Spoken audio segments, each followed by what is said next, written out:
is, wherever you are, it doesn't matter. What does matter right now is you are here with us for an exciting race tonight. We have RaikouRider taking on Leslie Pro 04, Demon Battler, and Growl with myself on comms. We are here with the Challenge Cup finals, and we could not be more excited. We're going to be featuring two of the greatest runners that we've seen in the Challenge Cup. I got to say history at this point, because these guys are nothing short of sensational. We've had some underdogs rise up. We've had some really good players fall in this entire tournament. And the two that remain are RaikouRider and Leslie Pro 04, who are going to be duking it out in a best of 5. The first 3 races will be tonight. If we have any remaining ones, they will show up tomorrow night. And, of course, we'll be showing those at that time. So we're looking forward to that. On booth with me tonight is Demon Battler. How are you tonight? I'm doing good, I'm feeling good, and I'm excited to check this out. As far as I'm aware, these two are very well known in multiple different randomizer communities. And these guys are veterans for the SMB3 randomizer too, so it's very nice to see them about to take on the finals. Right, you are. And you're absolutely right about that as well. And I think that's one of the things that makes these guys so incredible is how well-versed they are, not just in SMB3 randomizer, not just in the tournament seed, but in multiple tournaments. So, I mean, we are looking at a couple of truly competitors in every way, shape, and form. I mean, you're going to be watching this thinking, oh, you know, this is great, this is wonderful. But please keep in mind that these are the Challenge Cup guys. And I think the only question we could possibly ask is how on earth did they get to this point? And we're going to see a couple of fantastic races here. Oh, definitely. In fact, we're about to drop the flag on them for them to get ready to start, so.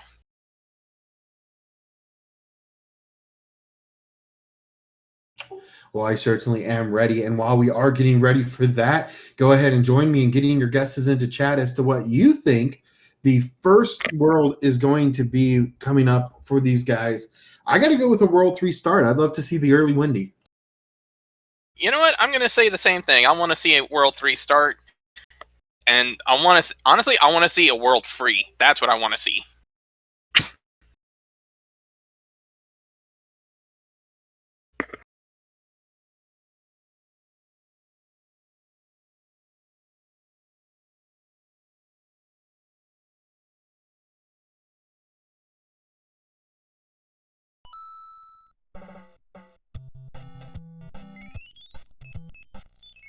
And it looks like we started with World 5. And right off the bat, Fort Knox. That's a little bit disappointing, but at least it's one long stage out of the way now.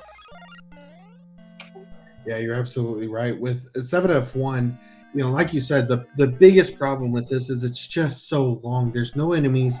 If you want to take an early exit, provided you had a P-Wing or a tail or something along those lines, the lava is the only way that you could possibly do that.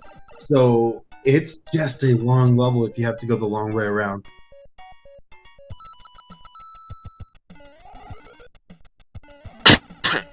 At the very least, though, this also means that they're going to have a nice Tanuki suit to work with to start, getting out of this stage. So they'll at least have a buffer for if anything Nightmare shows up right afterwards. Yeah, absolutely. And don't ever discredit the tail. I know a lot of people will talk about like, oh, it's so nice to have the fire flower. It's so nice to have, you know, some other suit, other power up. But really, the Tanuki suit is just really overpowered in its own sense. It can actually put out the flames that we would see, especially on the World 6 airship.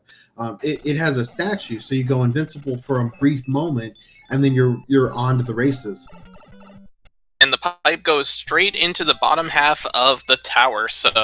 And right away we see the Piranha Fort.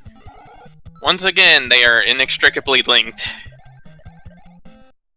Yeah, you know, we've talked about that previous, especially with the creator of the randomizer. That's Fred Coughlin, somebody that everybody knows and loves, and you know, you always hear great things about Fred, and for really good reason. And he's even said, you know, the way that World 4 and World 7 fortresses are linked is actually part of the game itself. They both had something to do with unlocking and breaking different things within the game itself. and that's just a connection that has not yet been removed. Hopefully, they're both handling it fairly well. That having the tail definitely makes a big difference in being able to control where they're landing. And unfortunately, as I say that, Leslie gets an unfortunate hit, but he's still in a good position. Meanwhile, Rai is taking care of Boom Boom now. So interestingly, we've got World 5 to start with, and not a whole lot of variance on either side for these runners. And really, the only two levels we've seen so far are the two World 7 fortresses. Surely this seed has to go up from here, right? Here's hoping. Also, Leslie very nearly took a death, and that would have been very bad. But thankfully, he gets through it and doesn't have to worry about it now. Absolutely, and we're basically going to have a sync up here. It looks like Leslie Pro, in true Leslie fashion, is going to be going after some items. That's something that we've seen from Leslie Pro a lot, and what a huge item to get. That's a Hammer Brothers suit. Oh, that'll be very useful for later. Meanwhile, Rai manages to get the clip with his Tanuki suit, and Leslie immediately taking a death, seeing what 7-6 is, and I'm assuming he's going to use his P-Wing. Yep. Yeah, good call for Leslie Pro. That's something you don't have to worry about. If you can possibly take the randomizer out of the randomizer, a lot of our runners are going to do that. And what we mean by that is if you can optimize a route, in this case, that would be the 7.6 clip, you don't have your subpixel manipulation here. You don't have those things. So if you can possibly beat it a different way, such as using a tail, you're going to do it. Looks like the first airship is in fact the World 5 airship, so we're gonna have a possibly vanilla Roy. Now, that being said, and we have explained this multiple times, we have said this many times, but the bosses are still randomized in hit points as well as their mechanics. Though it looks like we do have Earthquakey Roys, though. Ooh, and unfortunately, Rai takes a hit there, and it looks like Roy's going to be at least 4 hits. So, that's very disappointing. Absolutely, and just like that, we do have one of our first leadership changes. It's so close to tell at this point. I mean, World 5's airship is an easy one to get through. Obviously, we've taken the auto-scrollers off. We don't want to have to deal with, the auto-scrollers at all. And now we've got Leslie Pro through it. We've got RaikouRider finishing it up. We are going to be going into this next world here real quick. Hopefully it's not too much of a gap between them at the moment, so Rai definitely can catch back up, but it'll be interesting to see what ends up coming up. That said, there is some good in that 2 of the more annoying forts are already out of the picture. 7-6 is already out of the picture, so that's pretty nice. They don't have to worry about that anymore. And Leslie ends up with 6-9. Yeah, not a terribly complicated level, but it is one that if you can possibly get that subpixel manipulation we saw just a few moments ago from Leslie Pro, you're actually able to jump over the level. Another way to do this would be to go through with a P-Wing, and RaikouRider, knowing that, obviously has decided not to go ahead and play it. Blame him. He managed to get through the other stage that you generally want to immediately get a P-Wing for, so kind of works out in his favor that he can use his P-Wing here. Yeah, absolutely. I mean, for RaikouRider to go ahead and use that just kind of shows that he's not here to mess around. He knows how fast Leslie Pro is. He's already gotten through as Diesel, and I know that was a big one for him as being one that he was concerned about. So for RaikouRider to be at this point, he knows what's at stake here. He knows he has to play his best game, and I know he's already kicking himself for that death in Roy, and he's just got to let that go. He's got to let that go and realize, hey, I'm a finalist for a reason. There's a possibility of 5 matches, like we said before, 3 today, 2 tomorrow. You've got to run the entire race the entire time. You can't let up because your opponent's not going to let up. We see Leslie manage to get a P-Wing from the Hammer Brother, and we have our first major route divergence. Or, well, I guess it's more of a minor one, but Leslie ends up in, I believe this is essentially like a 5-3 beta stage, and Rai ended up in, I believe it was 6-2.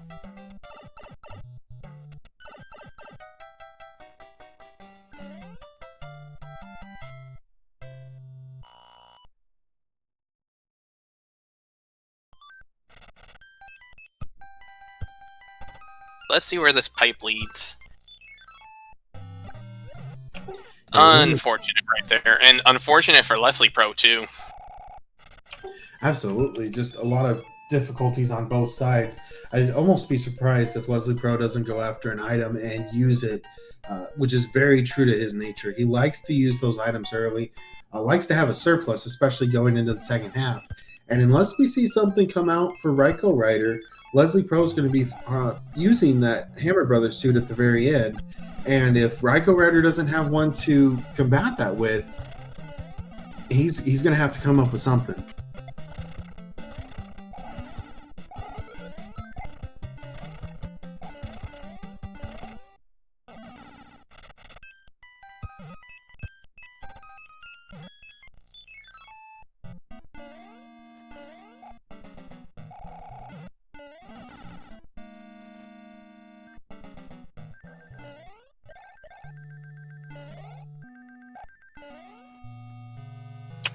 A couple of rude Hammer Brothers for sure, as these Fire Brothers are not playing nicely. RaikouRider has decided to go ahead and use a star for the second time he had to go through there. I think that's a really wise decision.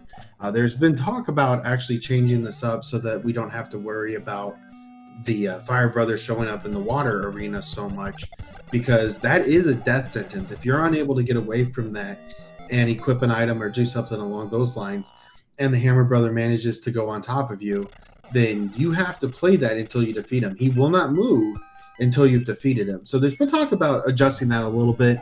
As somebody who's had to go through the game over before, it's not a fun time.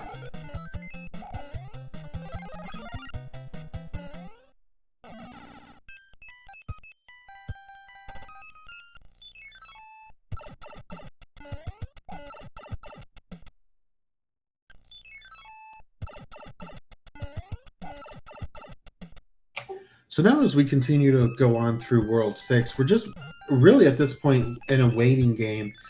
World 6 is just a long world when you don't have any help from the pipes, and currently we've seen that so far. 610 has come up on the side of RaikouRider, who is currently doing a very good job of getting through, and 3-2 as Leslie Pro is working through that also, and these guys will be finishing this up in just a moment. But just some really, really fantastic runs from both these guys so far, and you know, we just have to wait and see really what happens here. We've got a lot of the great equalizers that we like to talk about. World 6, World 7 still, World 7 to come, World 6 right now. The pipes just not being helpful.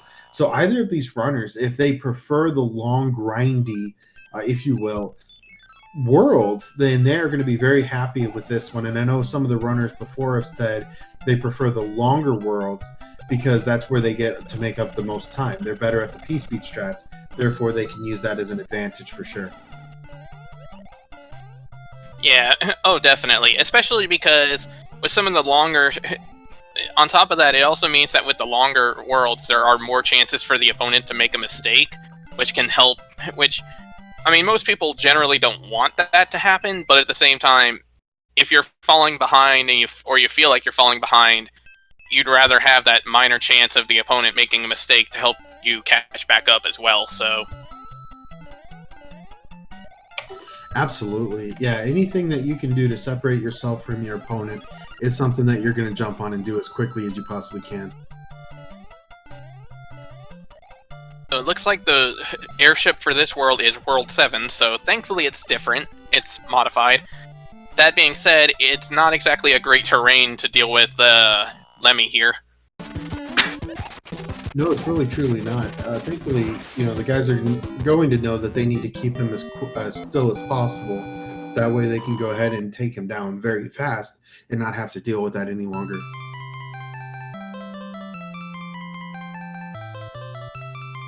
So Rai managed to pick up his lead from that he had accidentally lost earlier, so going into World 3, so take a while. Everyone take a guess on what you think the next world's going to be.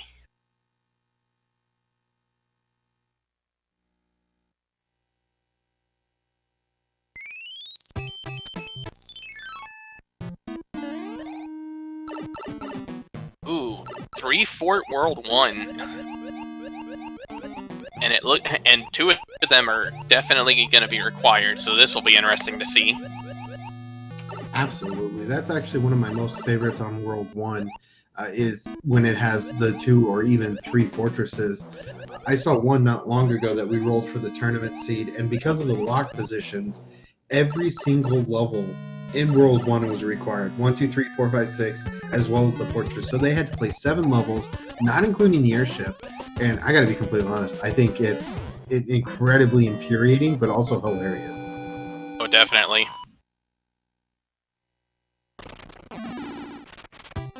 Well, that built a bridge, so thankfully that means that potential... Oh, well, never mind. This is one fort, and because of how the logic works, this fort can't have a lock that is required for passing through due to the option to get this item. So, unfortunately, that means that RaikouRider is going to have to backtrack to hit the other fort in order to progress. You know, but that's an easy call there. You know, it's the Route 1 that's required. It's an extra item for somebody that has a tail. And, oh, wait, Raikou has a tail. So that's an easy call to make. You go for the hidden item. You get something easy. You get out of there a lot quicker. So still a little bit of a time save unless Leslie Pro is able to pick up that tail and go for the hidden item as well. So right now, Raikou looking like he's in a very good position. Leslie Pro going to make the exact same call. We'll see if he goes after the tail. Okay, looks like he's going to take an early exit and try this one again. Oh, it looks like it. And thankfully the other fort was the super tank, so it's not too bad to deal with. And in fact, Leslie is using his P-Wing for a safety measure for this fort. And that way, also with the logic being that afterwards, assuming he doesn't get hit, he can use that to get the item, which is honestly a smart play. Oh, absolutely. A heads-up play for sure. He knows World 1 Fortress is down at the bottom. He used the P-Wing as a, like you said, a safety measure for this other fort. We've already seen 7F1. Okay, big deal. We still have a lot of fortresses where this would be useful. 6F2, we've already seen it, but that would have been useful. 6F3, that would have been useful there. 6F1, definitely. So, I mean, not a bad call there. And now he's got that tail ready for World 1 Fortress. Great play on Leslie's pro side. RaikouRider finishing off the Sledge Brothers, unfortunately only getting a music box for his trouble, but could always be useful for later on if he wants to avoid a couple ones, or if a couple of them have been causing a marathon for him. Yeah, absolutely. And talking about marathons, we've got World 4 that can happen with. World 6 we've already played through, but World 7 is a really good place, especially if it comes up in its vanilla world order. If these guys just don't want to play it, move on, get to Bowser's Kingdom, you're going to want to get there first. Alright, RaikouRider takes care of Larry. Unfortunately, got hit with a little bit of a bad hitbox, but he's still through, and Leslie is right on his tail, only about a stage or so behind. You know, that really brings up a good point. It's kind of the power-up that you have is the best one in the game. Because in an instance like this where we have Larry who will hitbox you, who will give you problems, Iggy does the exact same thing. You know, a lot of the Koopling kids will do that. And having the power-up in any way, shape, or form is big. So, we're in the pipe maze. Let's see how far this goes along.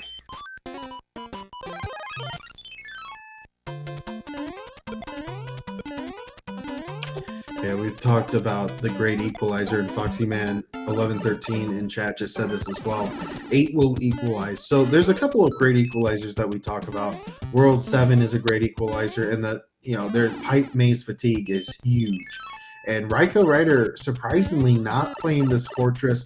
What an interesting play. I think I would have played it if I saw it, and then maybe gone off that way, because it's a hidden for a reason, right? It's got to be useful. I think part of the reason he's not is because the lock is right there, so maybe he's thinking that that's what that would be for, and so maybe he's checking, like, I feel like he's checking to find the right path. Okay, so it looks like it might not necessarily be important, but at the same time, that might also depend, because RaikouRider did get a hammer from that piranha, so depending on how this goes, maybe it'll break a lock. You know, that's something that we haven't actually talked about yet. This flag set, we have no in-card games. The runners have decided to turn that off. Also, the hand levels are normal. You've noticed that already. We've got the numbers on the levels. But what we haven't talked about yet is the fact that the hammer breaking locks is not yet discovered. It is a randomized settings. They either will or will not. It's determined when the seed is rolled, but nobody can know until they actually try it.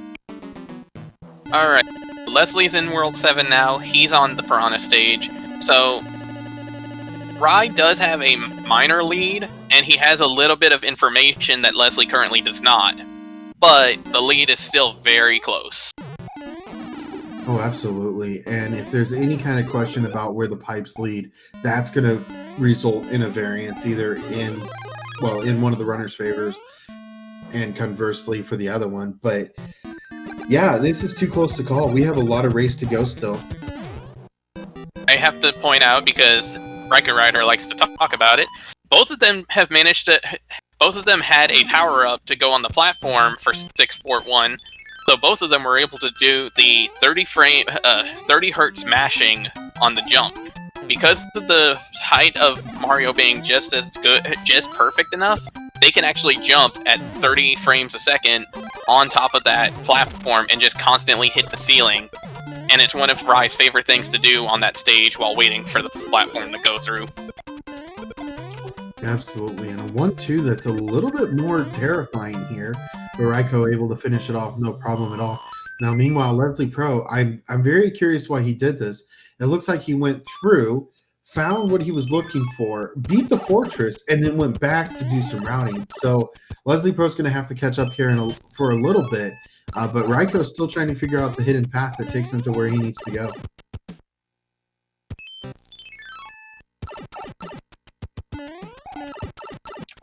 And this is the part that I don't like about this world. It can turn into a giant labyrinth very easily and become a major hassle to navigate. Absolutely, and talking about big hassles, we've got Leslie Pro now dealing with the boss pass, able to dispatch him one time. We'll see if it happens again.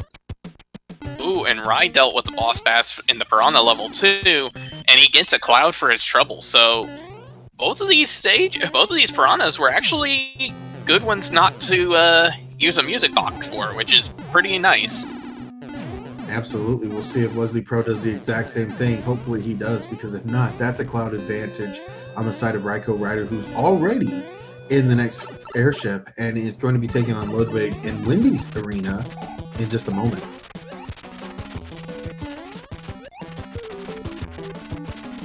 Alright, so standard 3 hits for Ludwig.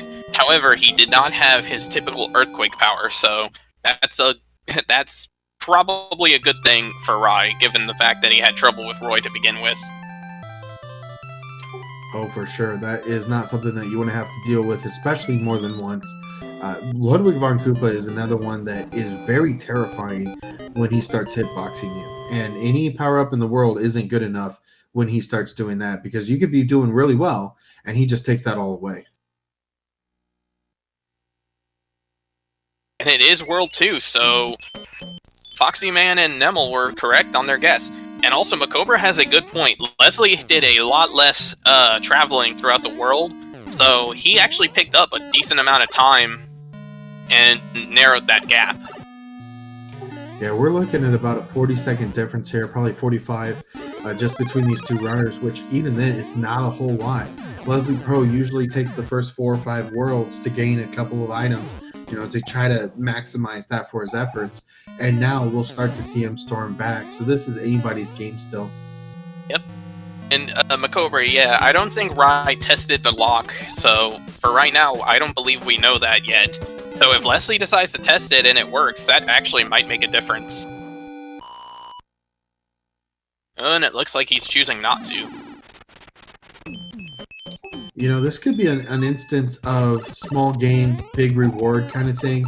But I don't know. I think that information is very valuable. They've got the fortress there. You see it. If it's a 2-fortress world too, maybe after the first one you go back, you try to break it. But by not doing that, you play 1 fortress. Now you're already at the castle. You're ready for World 6.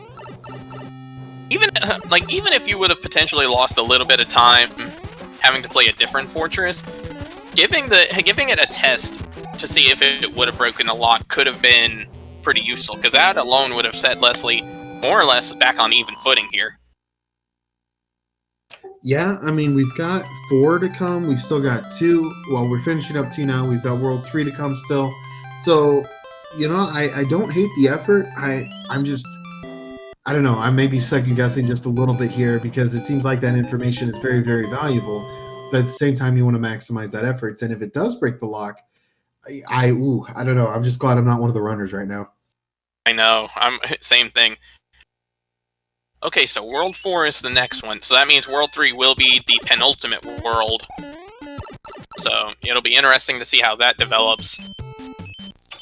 I completely agree, and that is going to be a big, big thing. Both of our runners are going to have hammers. They have to remember that that is a factor here.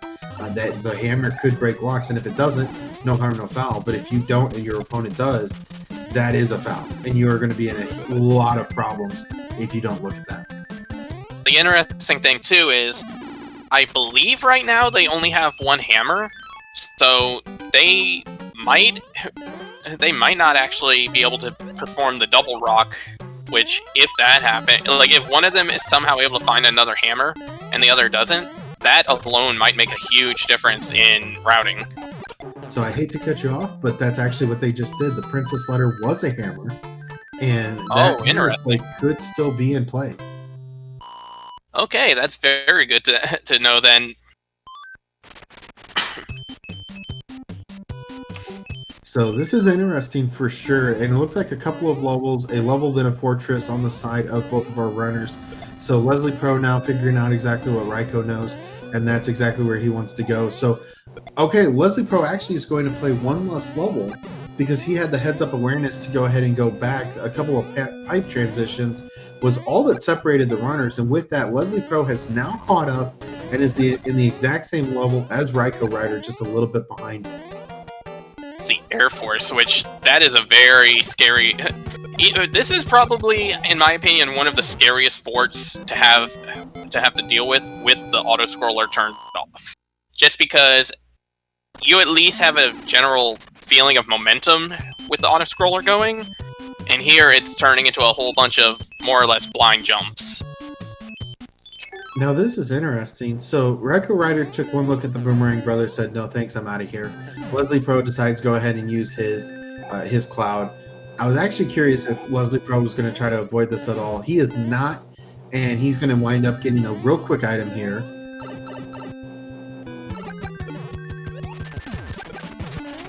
Mushroom, not necessarily a huge thing, but it definitely can help out later on down the road. If they end up having a bit of trouble. And it looks like Iggy was earthquaking too, so... Yeah, absolutely. And having that mushroom is just a little bit of security in case something goes wrong. So with that, we are just getting really, really close here. We'll see if Leslie goes for a fire kill. Not likely with that earthquake. And with that, we're going into World 3. This could get very interesting very fast. I'm actually a little surprised that... Oh, there we go. Commentator's curse just hit. I was going to say, I was a little surprised that he didn't get stun locked on that last hit. And immediately he gets the permanent stun. So, Leslie, I am very sorry. That was my bad. That is highly, highly unfortunate, as now Leslie Pro is going to be an airship behind, as RaikouRider is now going to be working on 8-2, and there's not a whole lot to guess here. There are 5 pipes in total on the left side of the world. Of course, the 6th pipe is over by Wendy, so of course one of the pipes will take you over to Wendy's castle. And we still don't have the knowledge yet as to whether or not the hammers break rocks. We know that they break rocks, but locks, we're going to have to wait and see. So Leslie Pro has got to play aggressive here. He has got to figure out the information he needs. Unfortunately, I'm just not sure that there's a good place for him to do this. Okay, so he tried for the clip at the very end, and he managed it. Okay, good. I wasn't sure if he was high enough to catch it or not, and unfortunately it looks like the hammer does not break a lock, so Rai will have to go back in order to find the right fort. But if this is the correct fortress, we know it cannot be a World 3 fortress. but or World 3 with 3 fortresses. That's easy to say. So this could very well be it. We don't have a whole lot left to go off of, but now we have a variance. Leslie Bro has decided to play the other fortress. Looks like it is 4 Fort 1, where Rai had 4 Fort 2. So once again, 2 forts from the same world that seem to be linked together more often than not. Highly unfortunate for Leslie Pro. He is in the wrong fortress, and this is all looking like it's going RaikouRider's way right now, as he's going to be finishing off World 6's airship and going into the fight with Wendy in a very fortunate arena, actually. This is normally Limmy, so it's going to be incredibly flat, just like Wendy's usually is.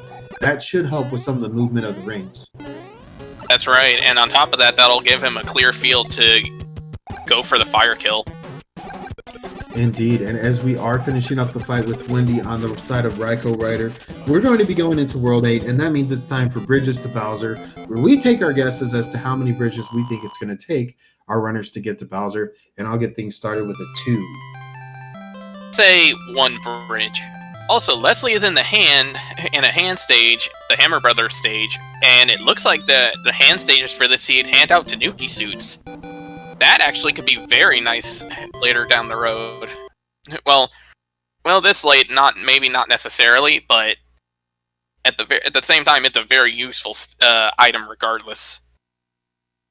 Leslie Pro with a bit of a mix-up there. He decided to go ahead and play that hand stage, looking for some of those pipes. They were not necessary, so now he's got to go back, play 8-2, and we'll be going into the fight with Wendy here as quickly as he can possibly get it. Meanwhile, we've already got RaikouRider into his first fortress in World 8. It's going to be a case, I think, of see a fort, play a fort, and look for Bowser in the process. Yeah, I think that's probably the best way to go about it right now, especially because they don't know. I feel like Rai's probably thinking, this was a fairly quick world. This was a fairly quick seed in general. So try to clear out what you can early on, rather than take the unnecessary risk, you know? And Leslie, unfortunately, learning the same disappointing detail about the hammers, which really hurts to see because he's got 3 of them in his inventory. Yeah, I gotta agree with you with your point on RaikouRider. You haven't seen the done yet. You know what kind of runner Leslie Pro is. There's a lot left still to play. Obviously, you've got the entire World 8 that you've got to figure out. You just have to hope that you make the guess that the other guy doesn't.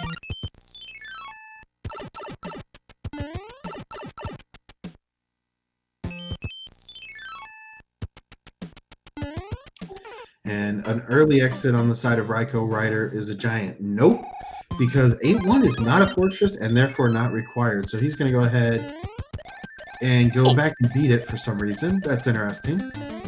That's very interesting, because I was going to say, like, even if it were a regular stage, that's one thing, but it being 8-1 especially would make me nope out of there really quickly. So it makes me wonder why he chose to go back into it. Because as far as I'm aware, there's no hidden item in here. No, there's not. There's a pipe at the top that you can fly up to. It'll give you 3 1-ups, but other than that, there's nothing here, to my knowledge, unless there's something else I'm missing. But he didn't even go after the 1-ups. I think at this point, it's just some runner's amnesia. I think it's maybe one of those things where he saw it, he played it, decided not to go after it again. Honestly, I have no idea. Might be something to ask him later, once everything's said and done.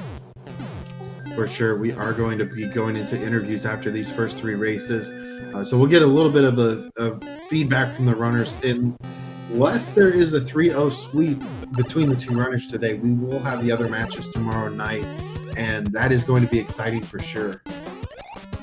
So Leslie manages to defeat Wendy and avoid getting hit, which that last hit definitely looked like it could have been one way or another.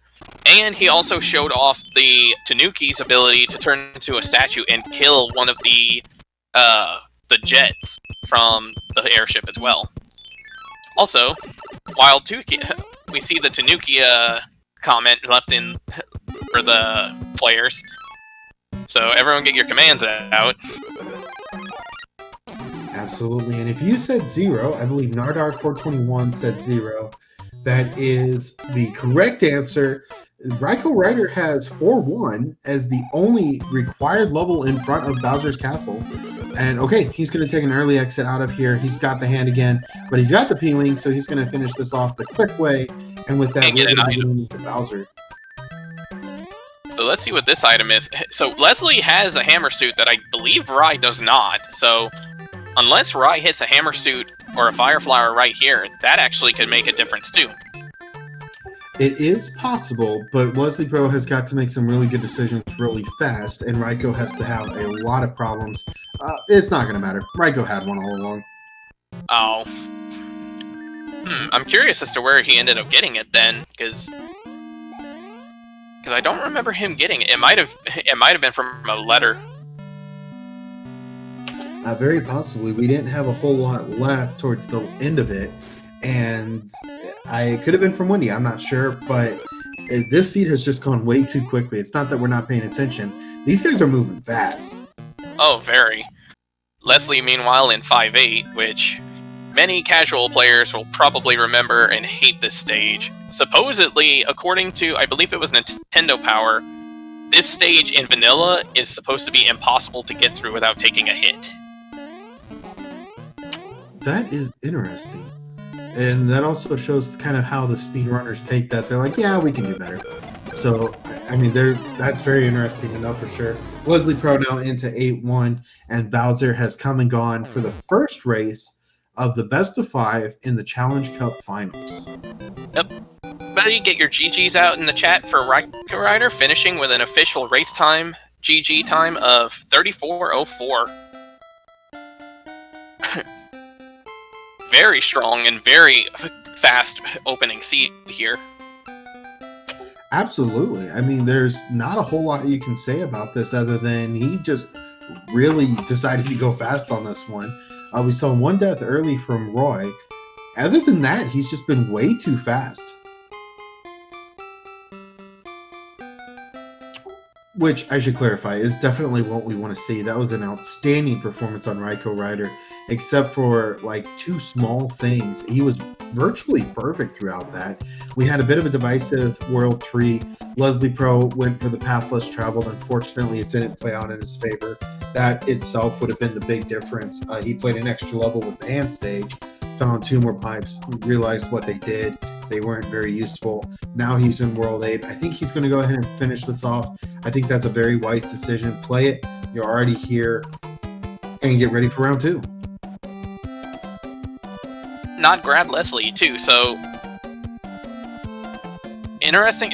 It's interesting to think that really the difference came down to just a couple minor route decisions. Right, Leslie managing to get through the disco waffles and gets the everyman clip. Yeah, you're absolutely right. I mean, the routing in Randomizer is literally the difference most of the time. It's, you know, these guys are top tier. They're both extraordinarily good. You could put either of these in the brackets and they would do a phenomenal job, I have no doubt. And especially with this being virtually a bracket stage. I mean, there wasn't a whole lot of variance. On 3404, you pair that up against any of the top runners that we have in the brackets, and it's going to be a contender for sure. I mean, these guys are very sensational, and just a small amount has separated them. Ooh, and unfortunately, Leslie taking an unfortunate hit and sliding off into the lava. That's very disappointing. But he's got a spare hammer suit, so he still has a chance to take Bowser to the dentist and clear this out in fashion, so... Yeah, and I love this decision from Leslie Pro. You know, I can just picture him saying, "You're on my time." You know, and we are. You know, we're here to watch a couple of really, really good racers put on a couple of really, really good games. And if you need just a little bit of time to get through Bowser's Castle and get yourself in a place where you feel comfortable going to the next one, do it. Just do it. That's 3 times now that the hand did not grab Leslie. Very interesting. I think the hand level stage should be scared. We saw twice on the side of RaikouRider him getting grabbed. Now that's 3 he has not been grabbed, which is pretty interesting. Now, I will say though, like, kudos to Leslie for going ahead and finishing this out. But at the same time, it also gives you a little bit more practice with the stage. So that way, with later races, you don't have to worry about, like, you get a little more practice through Bowser's Castle. And he gets the clip, which is very nice. Absolutely, and you're absolutely right. I mean, any little thing you do here really could spell a lot of things. I know for me as a runner, one of the things I like to do is kind of set little mile markers of, okay, I'm going to beat this guy. Now I got to get through this part. Now I got to get through this. I got to get this clip. I got to, just little things like that. And maybe that's what Leslie Pro is doing now, where he's just kind of reasoning in his mind what his goal is. The fire kill on Bowser is a great place to be. That mac and cheese clip we just saw is a great place to have a goal. Any of those things that you could possibly do to set yourself up for game number 2, you're going in with a little bit of the hype that you've set up for yourself. And now, here in just a couple minutes, we're going to get this race room set up. We're going to get these guys started, and we're going to be looking for a game 2 match. And I would not be surprised to see Leslie Pro come storming back. Oh, yes. And speaking of, Leslie managed to finish with an official time of 38:14, which is also very respectable, given how insane the seed was. This was a very fast seed overall. Yeah, absolutely. I mean, a 34 and then a 38. We saw just a couple of issues on the side of Leslie Pro. Obviously, we as the commentators, as the viewers, we could easily say, oh yeah, you messed up here, here, and here, and here. Well, in all honesty, I mean, Leslie Pro had a huge decision there, ended up playing a different port, played a hand level, and if the pipe was there to Wendy, boom, you're done. You're ready to go. And, I have to applaud the decision there. Yeah, it's 4 minutes, but we can tell exactly where those 4 minutes were. Game 2, we have no clear winners yet. It's time to get into game 2 in just a moment. We're going to figure out who it is.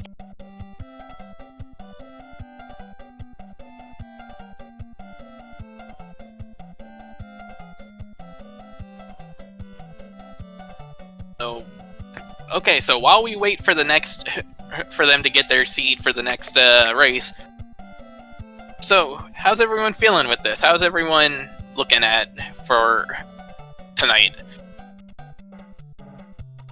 I hope everyone's enjoying this, because this is very interesting and very fun to watch, especially given how close these two are. And, like, these two are very good runners in general, as well as very good with Randomizer. So it's very nice to see these two so neck and neck.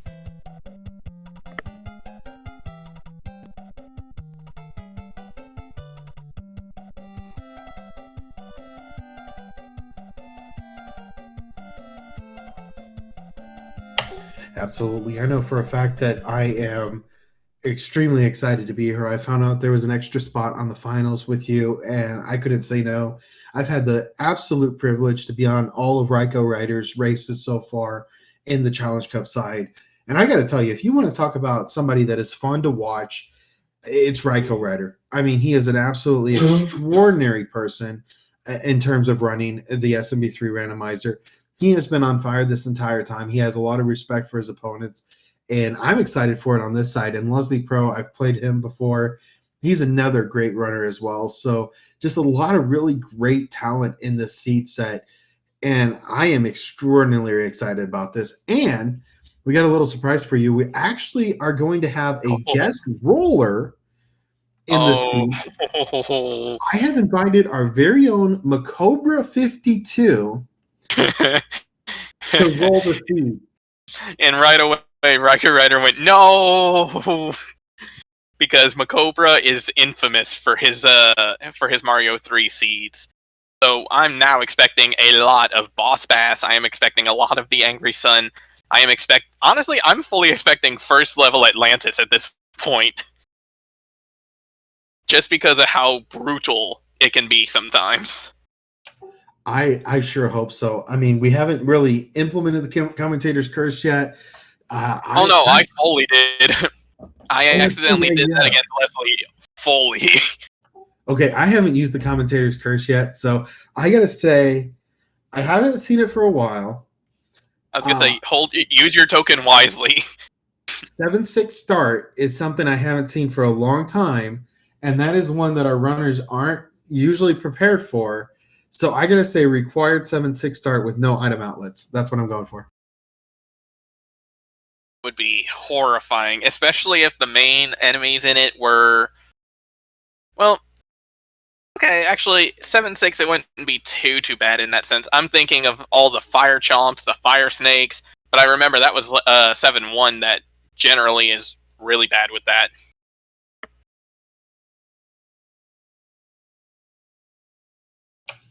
You know, we actually very nearly had a 7F2 start last time. So if we got something like that again, that would be very interesting as well.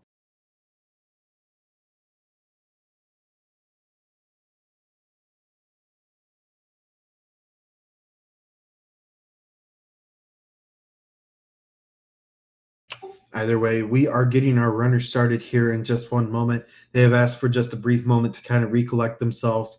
I don't blame them at all. There's a lot going into this, and these runners are so very good that, you know, we definitely want to see more than anything their best runs. And yes, Trails, we have game 2 coming up, and this is a best of 5. So we've got the finals here. This time tomorrow, if we have any extra seeds starting at 8 p.m. Eastern, the runners will be starting those extra matches if needed as well.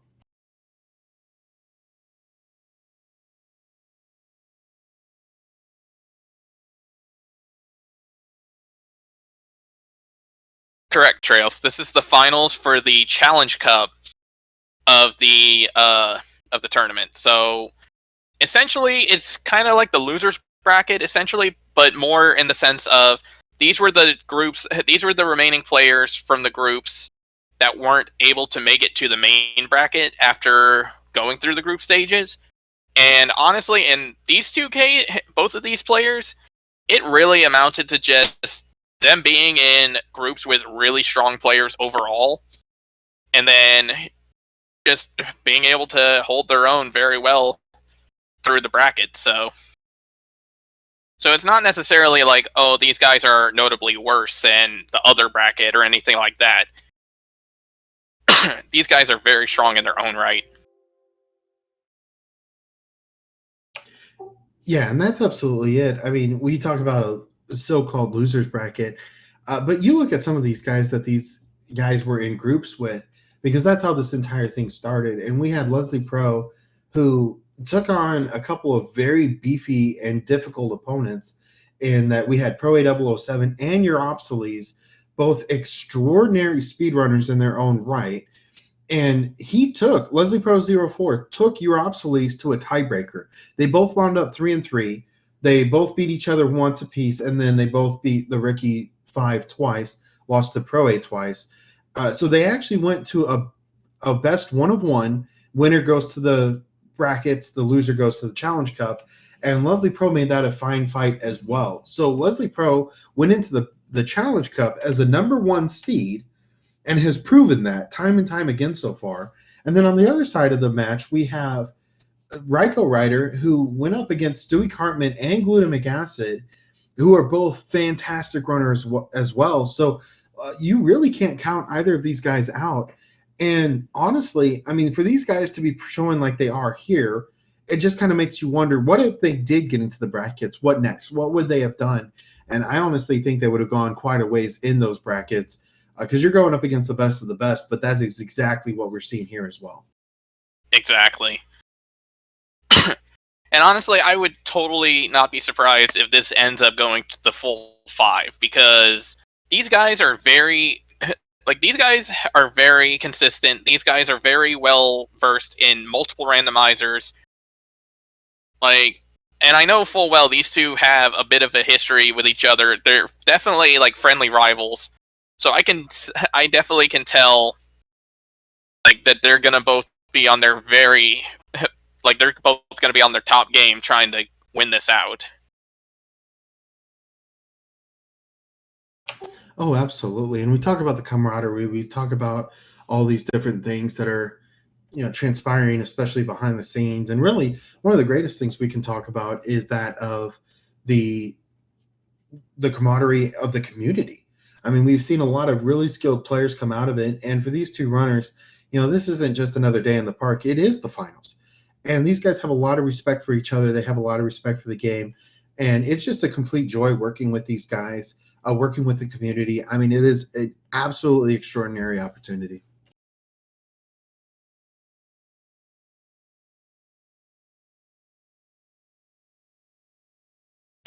And with that, we do have our runners off to the races. They're getting the countdown now. We will get that going here in just one moment. Get your guesses in as to what the first world is going to be. I got to go desert. We're going 2. I'm staying with 3. All right, the flag has officially dropped, so... Absolutely, and we are updating the seed real quick. So we have 1 win on the side of RaikouRider, and Leslie Pro is going to be looking for his first here. RaikouRider going into game 3 with a win here would be huge for him. I think for the mental fortitude, I think with just a lot of things, this would be a really, really strong thing for him. But Leslie Pro has got to balance it, and if there's anybody that can take down Raikou, it's Leslie Pro. So a lot of skill on both sides for these guys. A World 4 start with 2 fortresses. I am very interested to see what happens here with these guys. Oh, definitely. And very, very interesting start. Both of them having to deal with a double Sludge Bro. That's a little scary. Absolutely. And it looks like 2 Sludge Bros right off the start and a hammer on the side of RaikouRider. Very interesting. Leslie Pro has decided to play yet another Sludge Brothers. We're just playing all the Sludge Brothers this time. And he got a mushroom for that. So no loss. Okay, RaikouRider's going to go ahead and do it too. So this will be interesting to see. So regardless of pathway, they're both going to have to play at least 1 stage to get to the forts. And looks like Leslie is in the 1/6 beta stage. And Rai is right on his tail, so... I almost feel like this is a spy versus spy matchup, if you remember that old comic. It's almost spy versus spy of like, what would the other guy do? Okay, I'm going to do the opposite. And they both wound up in 1/6 beta. So they both played, well, I take that back. RaikouRider has played both of the other Boomerang Brothers on the left-hand side. Now he's played the one on the right. Meanwhile, Leslie, oh my goodness, that was a close jump on the side of Raikou. Oh yes, this stage is very perilous. Absolutely, that enemy set, not fun. But anyway, so they both decided to go for the 1/6 beta. Honestly, I kind of want to know what that 6 stage is now. Yeah, I'm curious now. But with that, we are now into World 8's Fortress, the only one that we would normally see there. And both of our runners having to have a power-up here means they're going to be going pretty well into the final fight. Leslie Pro not able to make that single cycle. We'll see if he goes through the power-up here as well. So, okay, so there is a prediction in chat right now for what the next world will be. Whether it'll be higher than 4 or lower than 4.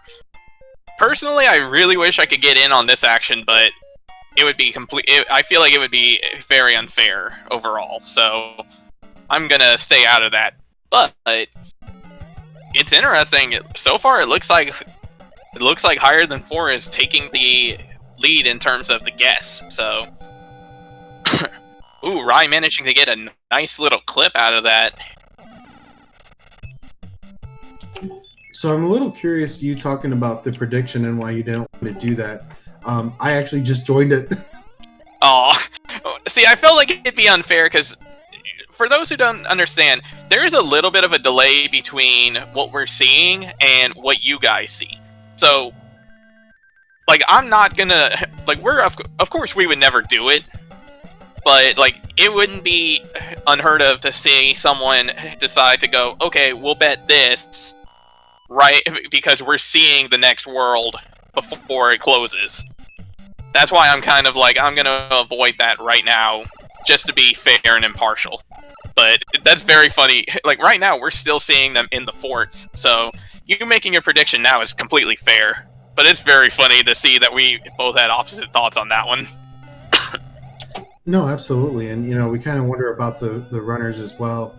Just their different thought process on things. And, you know, that's really what it is. We're a bunch of volunteers that work together because we love this game. We love the randomizer. We love a lot of really good things about this game. And it is funny that you mentioned that. That's actually one of the reasons that I start so very early. As soon as I see the prediction, I immediately put mine in. And if anybody wants to question the integrity of it, my ratings for those, I think I've won 1 out of like the 8 that I've done. So, you know, if you want to call me out on that, that's fine. I just have incredibly bad luck. I think out of all the different channels that I've done predictions on, I think I've won like 2 of them total. So I am very, like, more often than not, if I make a bet on something, you're probably smart to go against me. I tend to be the exact same thing, and curiosity did get the best of me. So I went ahead and I jumped forward real quick. I just looked real quick to see what that other level was, and it was in fact 1-4. So not very interesting at all, but you know, big deal, whatever. Our runners are going to be moving on to World 5 now, and Leslie Pro first out into World 5, currently in 3F1, home of the door 3 or door 4 skip. Those have both been used. Our runners probably not going to go after those today, especially with the tail. Not a great decision there at all. So, you know, a good decision for him to go forward, not to go after the door 3 skip. And I think Raiko will probably do the exact same thing here in just one moment. Likely. It would be very swaggy for them to try for the 3rd door, because it's a 1-frame trick, but at the same time, especially with it as early as it is, it would be probably a bit reckless to try it. Yeah, absolutely. I mean, it's a short-term gain, long-term loss kind of thing. If you hit it, yeah, great, that's fine. Unless you're playing a desperation play there, it's just not worth it. It was interesting. Leslie hit the leaf, but then when he hit the block for the extra life, the leaf despawned. I did not know the power-up was limited to 1 for that. Yeah, it absolutely is. There is actually nowhere in the game can you have 2 power-ups on the screen at the exact same time. It's just very apparent with the Boomerang Brothers, because that's the only place that it shows up close enough. But that is a fun fact for you.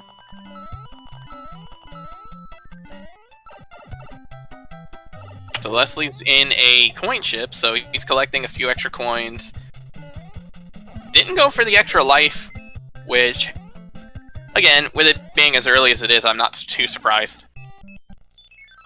No, truly not. And with that, he will have an advantage now, because RaikouRider has not gone after that. But not an overly powerful item for him to have to worry about missing. Yeah, I didn't even get to see what it was. Was it a P-Wing, or was it something else? I thought it was a P-Wing. I might be thinking about the last seed, but I sure thought it was a P-Wing I just saw. Okay. Like, for some reason, I'm having a bit of a brain fart on it. Well, very nicely done there for Leslie Pro. He decided to go ahead and show us that P-Wing. And Leslie Pro has decided to double cloud early on in this seed. I wonder if he thinks he's going to be able to get a lot more. We'll have to see if that was worth it. Currently, it doesn't look like it, as RaikouRider currently going through the Angry Sun level. And this one doesn't take long at all. This will be interesting because, to begin with, now, okay, wait. Let me wait until after this happens before I say anything. Okay, good. I did not want a commentator's curse again, but I was going to say, like, this could be very risky, because if he dies on this one, like, if he got stun locked again, he would have to play the 2 stages again, and he would be out those clouds. Whereas Rai can go through the other 2 clouds, use the clouds later on, which he's also now in 5-6, which still a bit of a dangerous level, but not too terribly bad. So, depending on what they find later on, those clouds for Rai can really make a difference. Like, if they run into, say, Atlantis or something, and Leslie doesn't have another cloud, that would be a pretty good chance for Rai to catch up. Absolutely, and with 5-6 there, like we were just talking about, that is not a terrible level at all for Rai to go through with a tail, because that's a big thing in itself, that you can slow that glide and allow those parabeetles to come in the screen to you, as opposed to trying to find them on this, like, just off screen. So a great decision on Raiko's side to be able to use that and get himself through that very clean. And with that, he's only a level down with the 5-3 beta on the side of Leslie Pro. This match is far from over, folks. Yeah.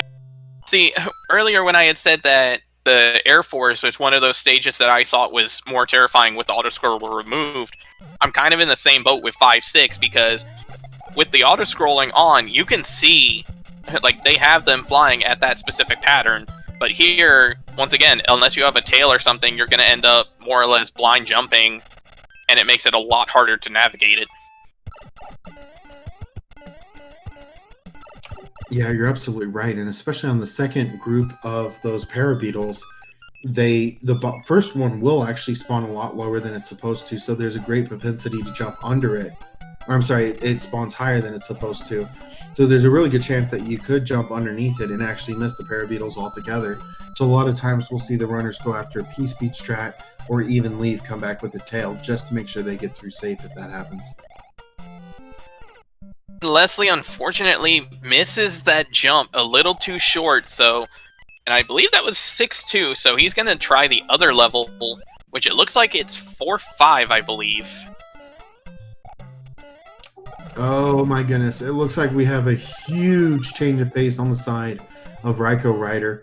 He decided to go ahead and use the hammer on the rock as soon as he got there. Unfortunately, he does not have a second hammer, so he will not be able to figure out if the hammers break locks. But that is crucial information. He knows exactly where he needs to go. I wonder if Leslie Pro is going to make the same call. Well, that's the other thing too. Like, if Leslie decides not to use his use the hammer there, he's gonna have to go the long way around. Absolutely, but the only fortress is just about halfway through, so that does mean that RaikouRider is going to have to do the same thing, play a lot of levels. And of course, this first one being 8-1 is not a friendly level at all, barely avoiding that piranha at the very end, but is able to get through nonetheless. At the same time, Leslie's also fighting a few extra Hammer Brothers, so he's getting a few extra items here and there that might make a difference too. Okay, very interesting. Raikou has decided to go the other way around, and he is now going to find 1-1, so we do have a divergence. First one to the tanks is Leslie Pro. Raikou is going to be there as quickly as he can get through this terrifying 1-1. That's disgusting. Oh, goodness gracious. Patuis and fire nippers? Boy, that is not a fun stage to deal with. No, but thankful for the start, I'm sure, and the enemies out of the way means he does finish that up. Now, he's going to be going through the tanks. The big question is, what does Leslie Pro do? He hasn't seen the other pipe yet. Does he remember that? I don't think he has. Now, he's going to go the long way around, and I think as soon as he sees that fortress, or that pipe, he may be kicking himself. But then again, having a hammer later on may be very valuable if they do break the rocks, or the locks, I mean. True. And so far, granted, they're only 3 worlds in, but so far, we've only seen, I believe, 1 hammer overall, so... Well, actually, come to think of it, I'm not even sure if Leslie got the Hammer Brother that gave the hammer in World 4, so he might not even have one. Okay, yeah, Mitty Guy says that Leslie doesn't have the hammer, so I guess he didn't fight that brother. I sure thought they went the exact same way on the bottom route. I thought they both took them on. We'll have to wait and see. But yeah, that would be very interesting. And another prediction has been started in chat. So if you think the worlds are going in order, get your guess in. If not, say no, you don't think so, and try to earn yourself some channel points. I said yes. No, they're not going in order. World 7 is next, but that's just me. So if you want to take that as a whatever, go for it. Well, the funny thing is, looking at it, it's a 1 to 75 chance right now. So if it turns out that World 7 is the case, 4 people betting are going to be making a lot of points.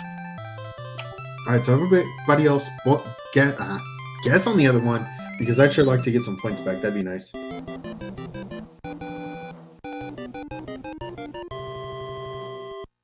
RaikouRider now finishing up the World 3 that we just saw as World 5, and now Leslie Pro going to be, World 6, I don't know where I am.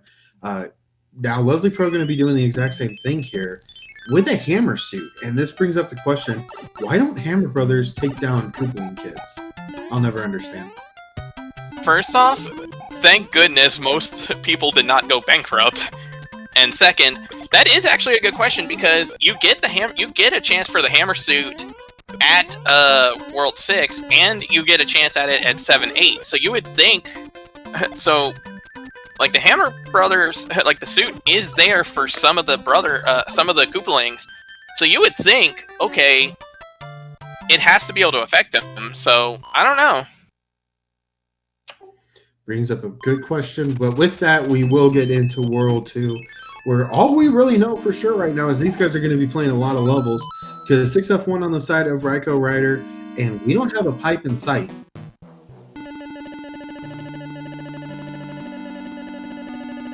By getting in that 30 hertz smashing, I feel like no matter what happens, Rai's going to be happy just because he gets to do that twice now. Absolutely, and we will have a third match tonight, so a very good chance we could go for 3 for 3. We'll have to wait and see if this fortress does come up again. It is a fortress, so there's a very good chance that we'll see it again, as there are no hidden level of the fortress stages. So yeah, a very good possibility if it's any kind of an any 4%. Stop, think about it that way. Could be interesting for sure. Me really wishes that there would have been like a secret like beta stage fort, just because I'd be very curious to see what they had in mind that ended up scrapped. It was a cross between 7F2 and 8F, the only 8F fortress, I guess, and it was such an abomination they couldn't do it. It was locked in a vault, never to be seen again, to the point where even the interns that created the stage had to be locked in the vault forever with it, just so they could never reveal it. I feel like we should make this happen. Maybe if we could design a level and then like pass it along to somebody. I wonder if we could make this real. That would be terrifying. Interesting on the side of RaikouRider, we saw something we normally don't see at all, ever, anywhere, and that was a 3-up on the fanfare. The reason for that is the star you will get if you are P-speed all the way into the credits scene. And if you have a cutback, most of the time you'll get a mushroom, maybe a fire flower, depending on how you cut it back. But he wound up with 3 fire flowers in a row, meaning he got a 3-up for that fanfare. And that's quite interesting.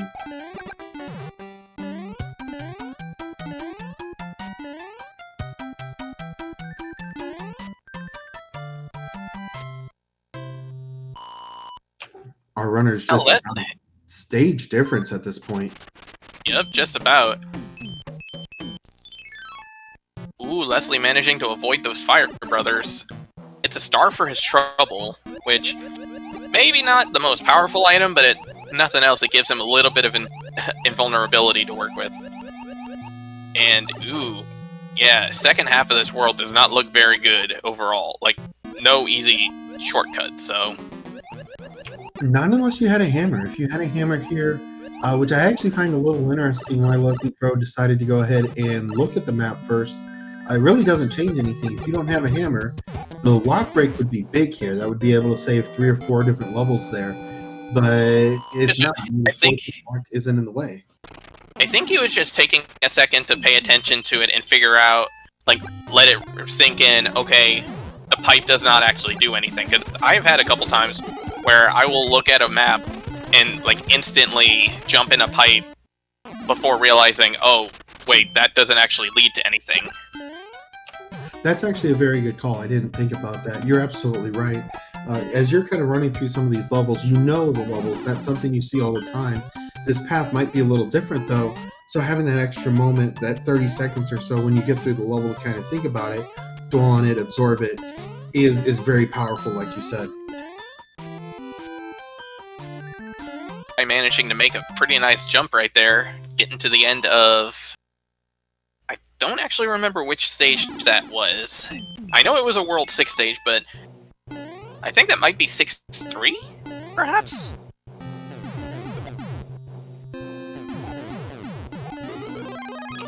I believe you are correct.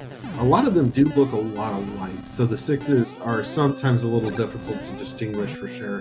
And now RaikouRider into the final fight with Morton Koopa and Leslie Pro just about a level and a half behind him so far.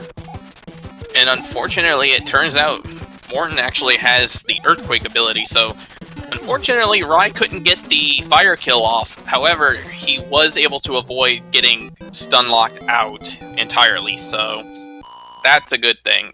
That's good for him. Absolutely. And Leslie Pro hanging on by a toe at the end of 6-3 there. He barely made the jump. I thought he was going to go for a jump off the paratroopa. That didn't happen. He ended up actually hanging on by a thread at that corner there at the very, very end. But thankfully, he was able to hang on and is still able to make this a very close fight as we go through World 3's airship and now are headed into World 7 with a hammer as the prize. Ooh, very interesting. So that might make a difference because as far as I'm aware, I believe they still do not know whether or not it breaks locks. Yeah, that's absolutely true. We haven't seen a whole lot of evidence for that yet. We had one place in World 6 where if you had a double hammer, RaikouRider could have taken a huge lead at that point, but we didn't. We didn't have the second hammer. RaikouRider was able to utilize that hammer to his advantage. Still has those clouds we saw earlier, and Leslie Pro now with the hammer, we'll see if he decides to make a play here or if he's even going to be able to. This World 7 with 3 fortresses could be very linear.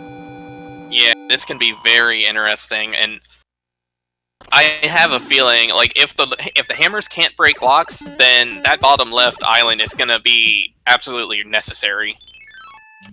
Absolutely, and it looks like RaikouRider has already found it, has decided to not even deal with it yet. There is the chance it could have a World 1 fortress. Of course, that wouldn't be required with the different routes that you could possibly have on that third island. We haven't seen anything yet, so we're going to have to wait and really see what's next for our runners. I'm actually a little surprised that he didn't decide to go for the forts when he found it, because I don't see, so far we haven't seen another lock, and I don't see any bridge, like anywhere that a bridge would have been built, so I'm a little confused as to why he didn't decide to clear them out now, because it seems likely that those things are going to be showing up on the final island. Yeah, I have to agree with you on that for sure. I mean, it seems like we've got a lot of information left to gather, and RaikouRider has just not given us anything that makes us believe that you don't play those fortresses. I love the decision of Leslie Pro to go ahead and play it. That way, as soon as you find it, you don't have to worry about it. Unfortunately, it doesn't. The hammers do not break locks. So, yeah, Rai ended up. I think Rai may have made a slight mistake in that. So Leslie might actually be able to catch up with this. Aggressive play is aggressive, and RaikouRider was going for a huge swing there, especially with Leslie Pro already in the Navy and taking this out. So now he is going to have to go all the way back through that pipe maze. Hopefully he remembers what goes where, because he's got to get back to that island in the bottom left and play those fortresses. He'll be there in just a moment. Meanwhile, Leslie Pro's already thrown them.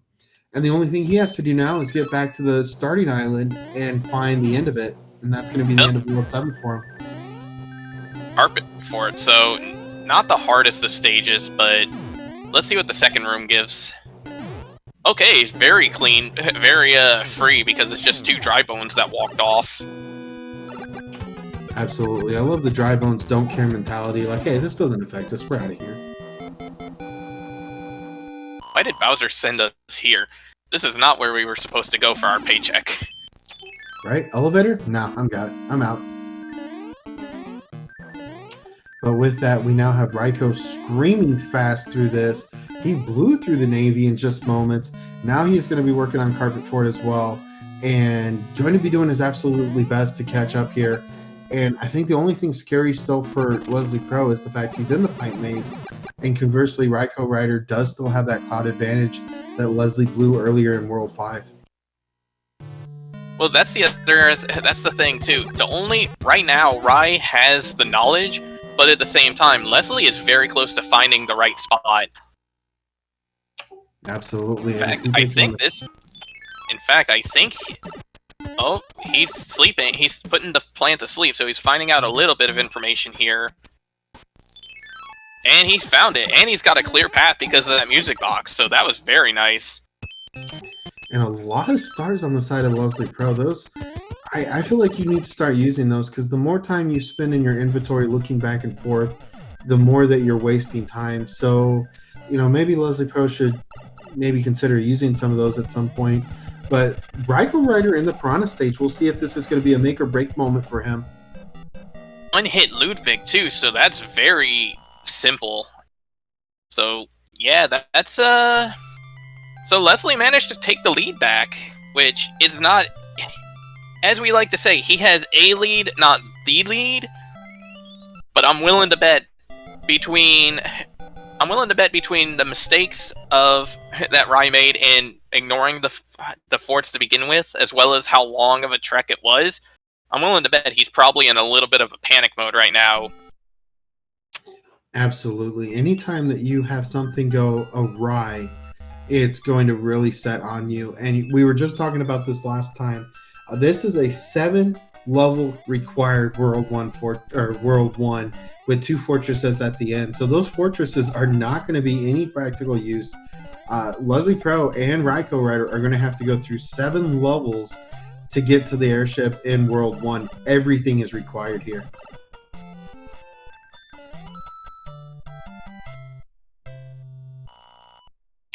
Not something you see Gonna be rough.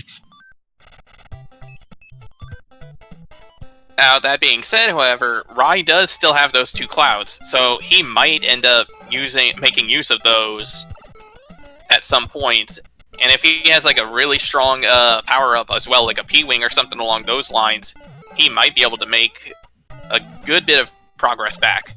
That being said, he did just take a hit on 5-8, so looks like he's doing exactly that, and now they're tied up again, essentially.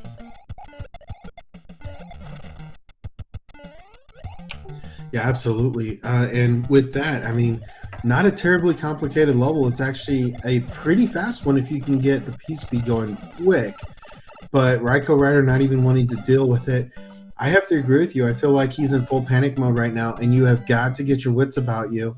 That's one thing. Oh, what was that? That grab block just went straight through the fire chomp and didn't even kill it. Yeah, that's actually a memory issue from SMB3. One of the things that we see very commonly in 7.9 is if you do grab that, there is a possibility it doesn't do anything because the memory just doesn't know what to do with it.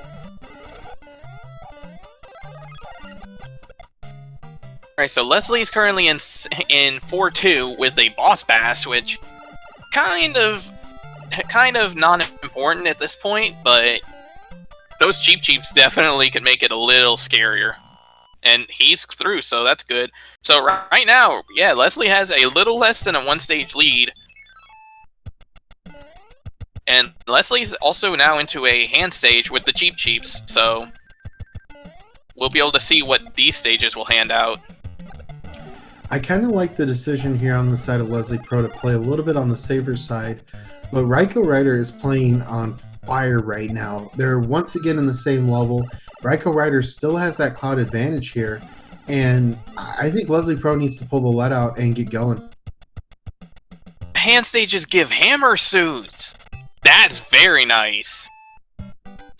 Absolutely, and the reason for that is if we see another hand stage, it will also have a Hammer Brother suit. It does not change between our runners, and now we have a 5-3 with a Batui and Piranha enemy set so far. This is not playing nice for Leslie. Honestly, with ooh, and the fire nippers got him. Honestly, if I were Rai, seeing this, I would probably just take the death and cloud this. I am definitely with you. It looks like Leslie Pro has used a P-Wing here and a star. Not really a great combination because the P-Speed's just not going to be in your favor for the most part.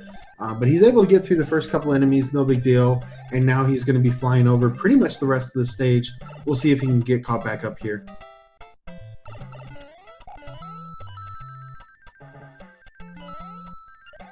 Unfortunately, Rai is not going to be able to get that power up because that little nipper is in the worst possible spot for it.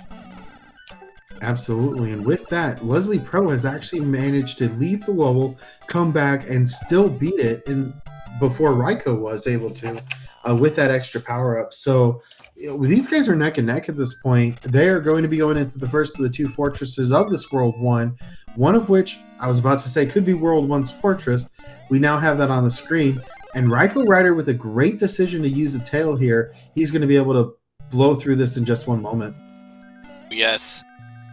Trails also has a good point. He actually might like this cloud might actually be, he might be saving it just for in case Atlantis happens. Meanwhile, it looks like Leslie is trying, it looks like he was trying to go for the clip. Okay, no, the cloud itself was actually for the fortress that we're about to see Leslie Pro go through. We have no idea what it is. Could be a World 5 fortress. We'll have to wait for a moment to see. But with that, RaikouRider is going to be the first into a Larry Earthquake, and he seems to be a little bit of a bigger boy this time. We'll see if he can get the off-screen one grab. I think he managed to get high enough to catch the clip. So for those who don't know, there is we've seen it in the first race, but if you get high enough to catch the wand off screen like that, it'll let you warp, like, just go straight into the next screen here.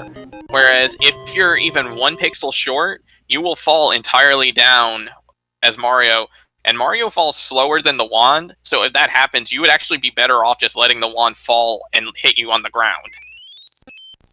Yeah, absolutely. And it's always so hard to tell because every emulator is different. And, you know, sometimes we think they get that, they don't, and vice versa. Anybody's guess.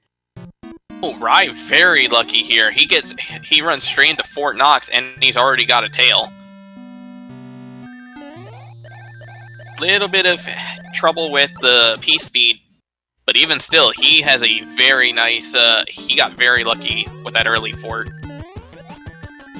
Yeah, that's definitely going to be a time save for sure. And Leslie Pro hopefully able to keep the tail through here because that would be very valuable for him as well. This is one of those things that if you can get a lucky break, you need to get a lucky break. And at this point, Leslie Pro needs to get a lucky break because he is definitely behind at this point, and he's going to need every 50-50 to go his way this time. Definitely. So, okay, so Rai is currently in 7-9. So this, with how long this stage is, I'm actually a little bit surprised that he didn't cloud it. So that I'm surprised he didn't just decide to cloud the level instead of checking it, because he could have easily hopped into a pipe right afterwards and like save his spot. Because there's not really any point to go back, I believe, from where he was to start with. You're absolutely right, all except for one thing: he doesn't have a cloud anymore. He decided to use it on 4F1, so he didn't play the fortress in the last one, whereas Leslie Pro did. And the first one he used was at the very beginning, right before 5-3. So I don't believe there are any more clouds on either side for our runners at this point. Okay, that makes sense. And Leslie also having the tail for Fort Knox, so that part alone actually, not only did it not really make too much of a difference, but Leslie was able to get the P-Speed handled correctly right off the bat, so that actually saves a little bit of time for him there too, so... And, I mean, at this late in the game, any little time save counts. Oh, absolutely. Especially with the World 3 that's so jet. 7-9 is not going to be a factor. Like, that's all Leslie Pro is going to have to do. The fortress itself is not required either, so hopefully Leslie Pro realizes that and is going to be going into the fight with Wendy, because just like that, we're going into our bridges to Bowser's yet again, where we get our guesses in for how many bridges it takes to get to Bowser. I got to go with 3. Yeah, I'm still gonna say 1. I'm never right, but I got to go with 3 because I think that would be funny. Either way, World 8 now up. We've got the Navy on the very beginning. Once again, we see RaikouRider go ahead and play it. I'm sure he has to be feeling like he's behind at this point. But, I mean, you see a fort, you play a fort. So long as it's not a 0, you're really not having any issues at all, especially if it's something that's possibly route required. Even though it may not build a bridge, it may be a lock in your way. So, should be interesting.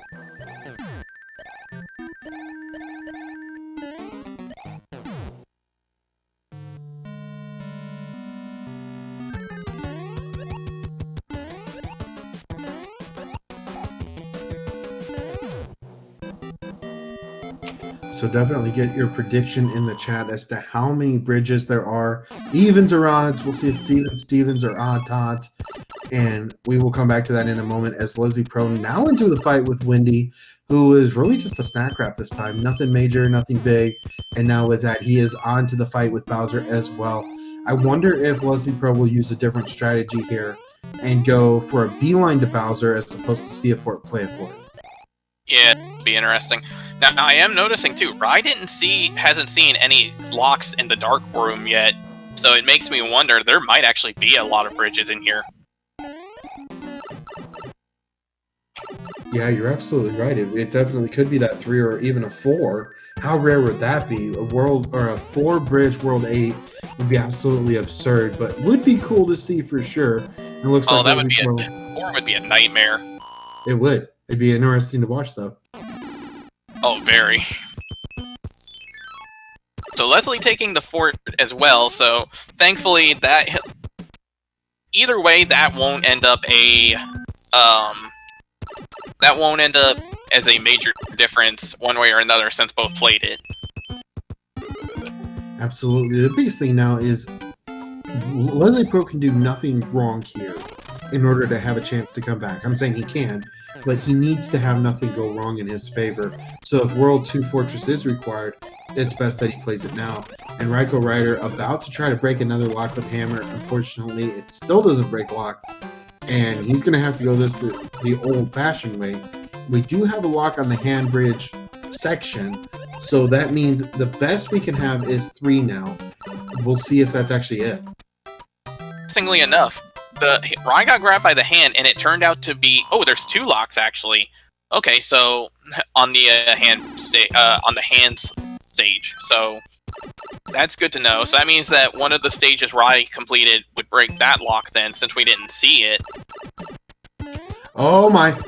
It is 1 bridge after all, and Leslie is right there. So if this fort actually is what's needed to make that bridge, then he has it pretty much in the bag right here.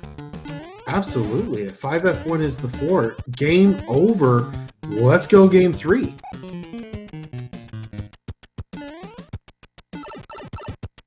This is too close to call. I can't watch. I'm going to, but I can't watch. Oh! It made the bridge! It made the bridge, so Leslie's got it! This is his race to lose now.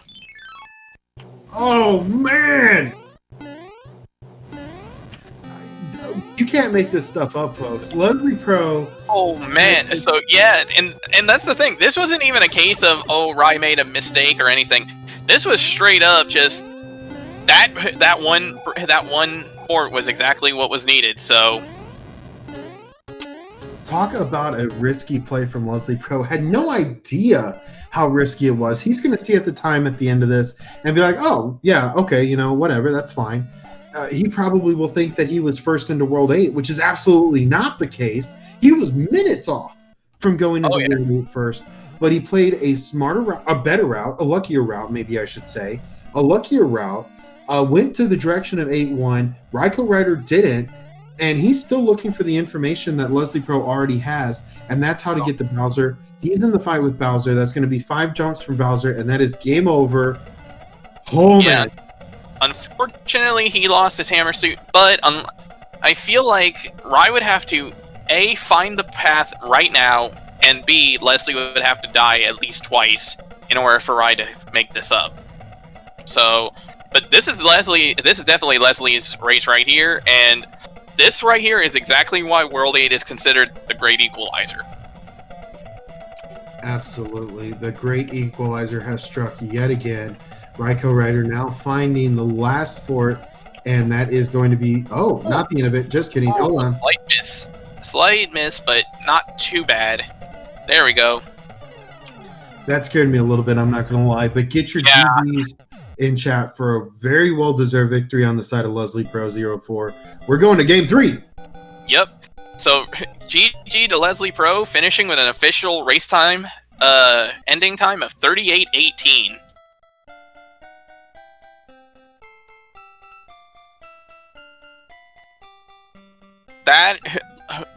Wow, that was a really interesting fight, and Rye is now in Bowser's Castle too, so they were not that far off overall.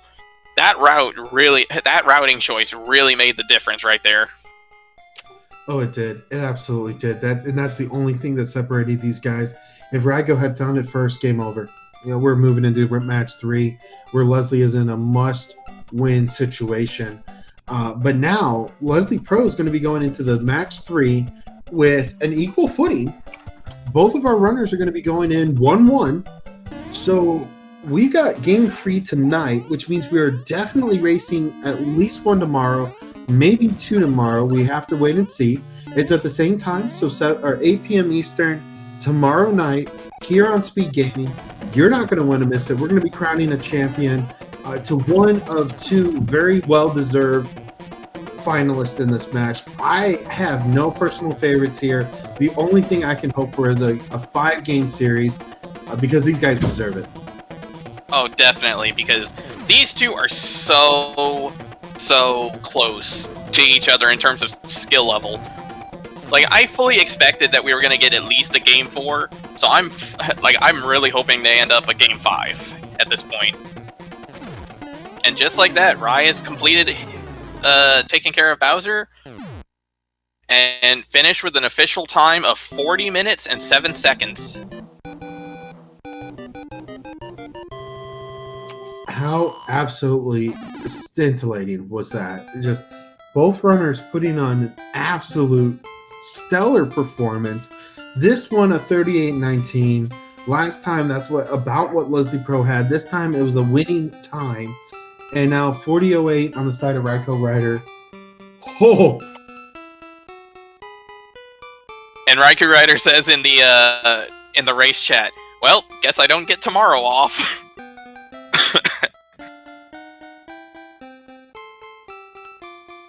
Oh, this is so crazy. But yeah, this seed was definitely far different from the last one. Full clear world 1. Just about a full clear required. Well, I mean not required, but Rai full cleared world 8. And even then, like world 6 was a bit of a nightmare for routing 2. So overall, this whole thing was just nuts. Oh, absolutely. Just what a crazy seed.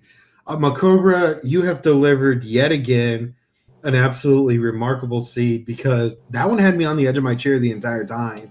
And yep. I don't think it could get more exciting than that, but I sure hope it does. I love this because Leslie even said to Macobra, "What the actual heck was that?" And Ryan is just like, "Excuse you."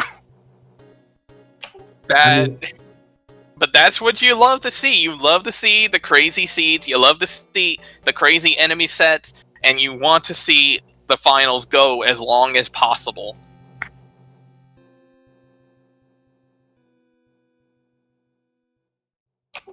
Absolutely, and honestly, I'm ready to have, I think, Macobra come back in and roll another one. But we'll leave it up for if anybody else wants to do it here real quick. Get as many as we can in here and make it as interesting as possible for sure. Not that it really matters as far as I know, but I have seen a lot of people have a lot of strings of bad luck. For a long time, mine were absolutely terrible. And now Macobra's aren't that, well, they're entertaining to watch, let's be honest. But, oh, this is great.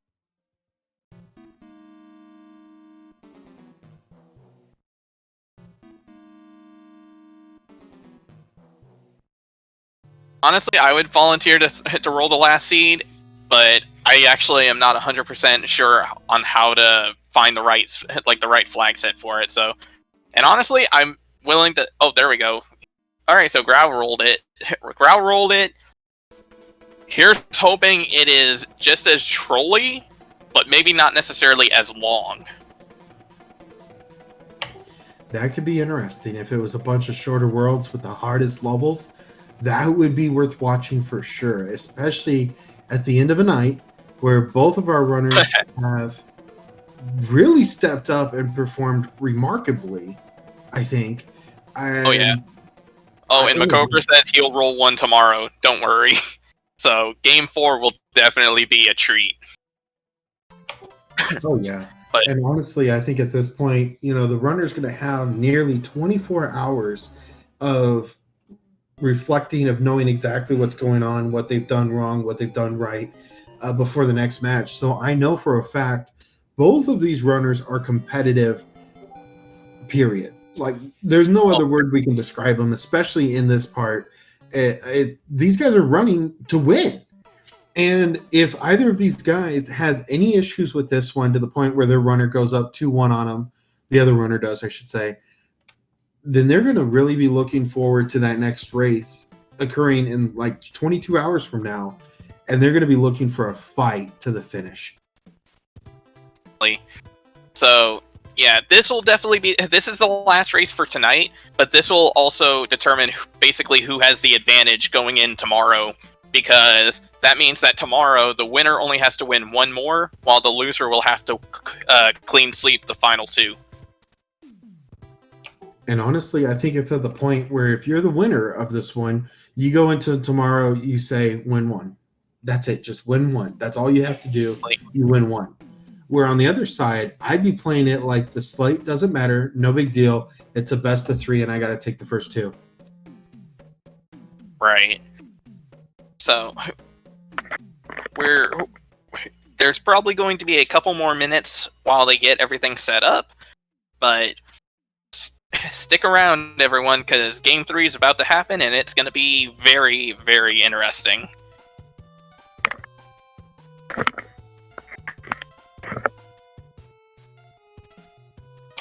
Interesting for sure, and we are going to be getting into that, like you said, in just one moment.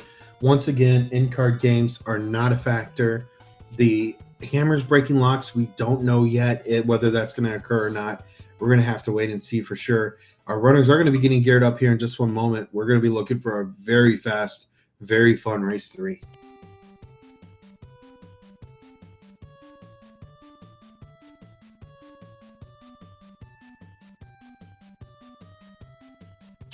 So we would also like to remind you that tomorrow we do have a full lineup that is going to be full of extraordinary runners with their extraordinary races.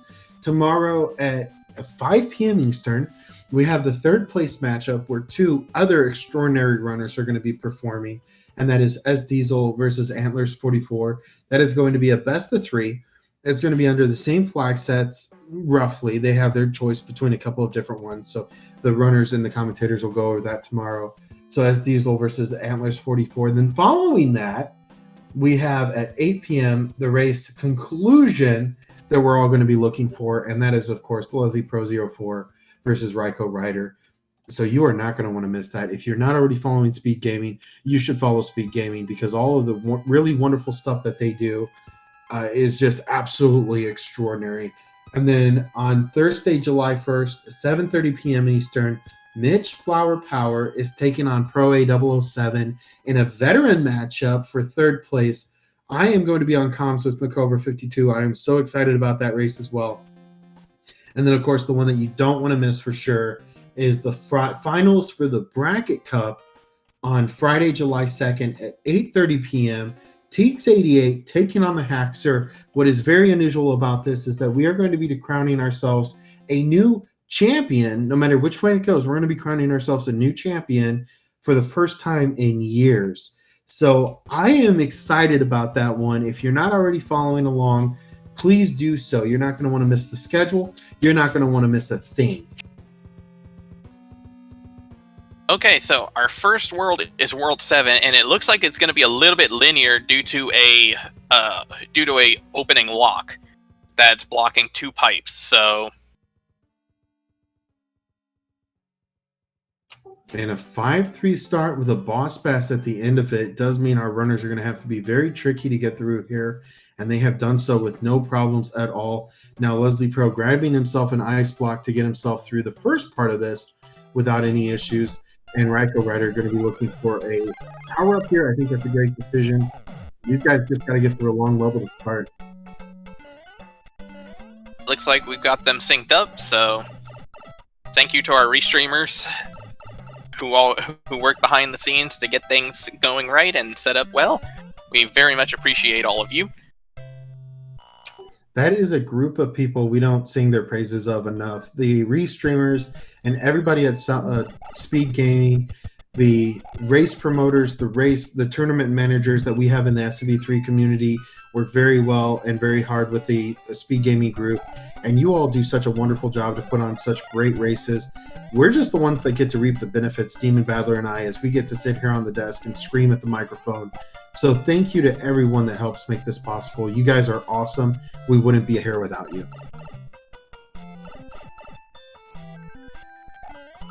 But back to the action now. We've got RaikouRider and Leslie Pro 04 in a best of 5 for the Challenge Cup Finals. And these guys are neck and neck going through World 7. Leslie Pro, in very normal fashion for him, is going for an item. We'll see if it's a hammer, brother. It's not. It's a tail, but that will come in handy for sure later.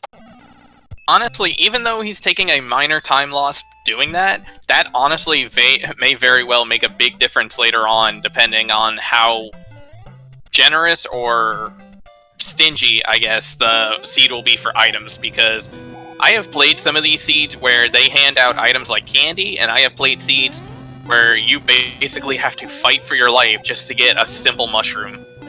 So, absolutely. And with the in-card game being turned off, you know you're not getting those from there. The Boomerang Brothers may or may not give you really good items. You're going to have to wait and see. And Leslie Pro, you know, that's a short-term gain. I honestly believe he'll pull that off in front of a Fortress. And if he nails 7F1 with that, that is a huge lead on his side. Yep. Okay, so it's 2-hit Ludwig with Earthquake. Rai unfortunately lost his Fire Flower, but at the same time, he still currently has a lead, but it's very close. In fact, we can actually pay a bit attention to see how far behind they are here, how far behind Leslie is. So 320 seeing the letter. This might only be like about 15-20 seconds. Absolutely. This is going to be incredibly close. And now as we're in the super tanks, RaikouRider is just going to be getting through this as quickly as he can. I mean, there's really not much more you can do here. Actually, I believe this is actually the normal tanks, or the army. Which means that they are actually going to get an item at the end of this stage. Which is actually going to be pretty nice, because that'll help later on. 21 seconds, okay, so yeah, very, very minor difference. That is basically just a one-stage lead overall. So one routing difference or one unfortunate death, and that's it.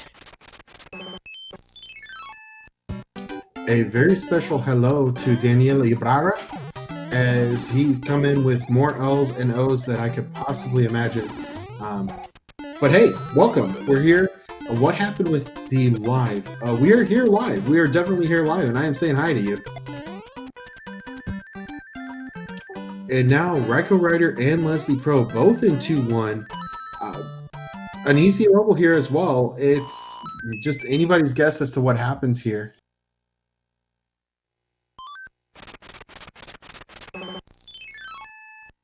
These runaway chain chomp heads, those are probably one of my least favorite enemies in this entire game. They definitely are if you want to go fast, especially. They will keep up with you the entire time, P-speed or not, they will keep up with you. And one of the best things to do is to go ahead and just pull back, let them despawn, and then continue on if you're in any jeopardy of taking damage. But thankfully, these guys have power-ups. RaikouRider managed to take out Boom Boom in 4 Fortress 2. Leslie is just a little bit behind, about to hit Boom Boom, so this right now we see 2 pipes, and both of them have to lead to the sky, so actually only one did. 2 pipes and the tower were both on the side of the ground. I did not even notice the tower up at the top. Okay, so yeah, that works out. Then they picked the right pipe. Yeah, the closest one was the one that was absolutely correct. So very good call on their side to go ahead and do that. And now 5-8 has come up. And Leslie Pro's just going to be looking to get through this with as minimal damage as possible. A tail is not ideal for this level, but with the star here, he should be able to get through without any further damage. And leading into 7-1 is a great reason to keep a mushroom. In fact, him taking that hit with and losing the tail was actually a very good thing in hindsight. while Rye manages to get the mac and cheese clip, I did not see exactly how many times he got it. It took him, but still very quick work on that one, and it's much faster than finishing the level normally. Yeah, it looked like it was about 4. Anytime they're about 288, it's anywhere from 3 to 4, depending on how you reset. So 4, not bad at all. Anytime it's less than 5 is great. Less than 10 is still pretty good. Any more than that, and you're starting to infringe on it's taking longer than the level was. And just like that, Leslie Pro says, anything you can do, I can do better. Gets it in 3, and now he's moving on. Fortunately, Rye was not able. Unfortunately, there wasn't enough. The star wasn't going to last long enough for them to get the insta kill on Boom Boom. But at the same time, it's not that big of a deal. And honestly, we have other chances to see the upside down orb later. So. Absolutely. And a question in chat, if there's a prize for the overall winner. Yes, on the side of brackets. As far as I know, no on the side of Challenge Cup. This is purely for bragging rights. And honestly, if something came out of this where the winner got to play in, I don't know, in the brackets next year or something, I think that'd be legit. But Teeks maybe knows better than I do. On the Challenge Cup side, no, I don't believe there is a payout for the winners. At this point, like I said, it's just bragging rights. 1-3's item is a P-Wing. We'll see if Leslie Pro goes for it. I bet he does.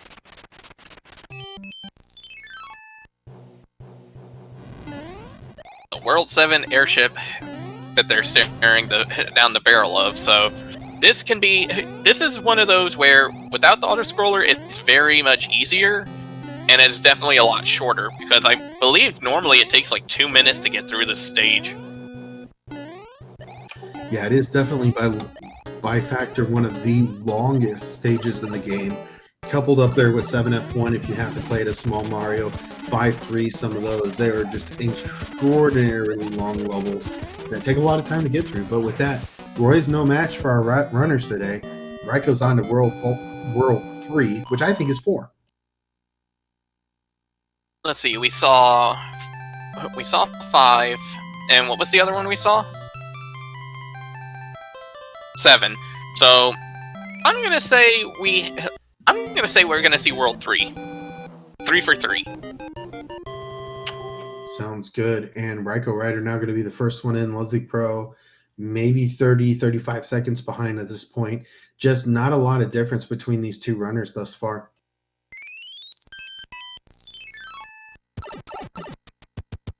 Right, checking out the pipe right off the bat.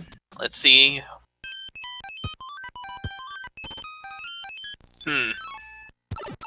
Well, it's good info, but at the same time, he still has to break the locks, so...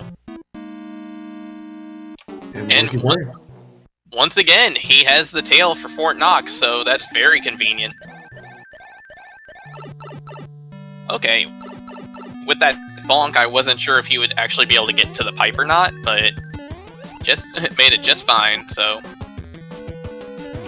And unfortunately, that is going to be one slight issue that Leslie is going to lose a little time on, but...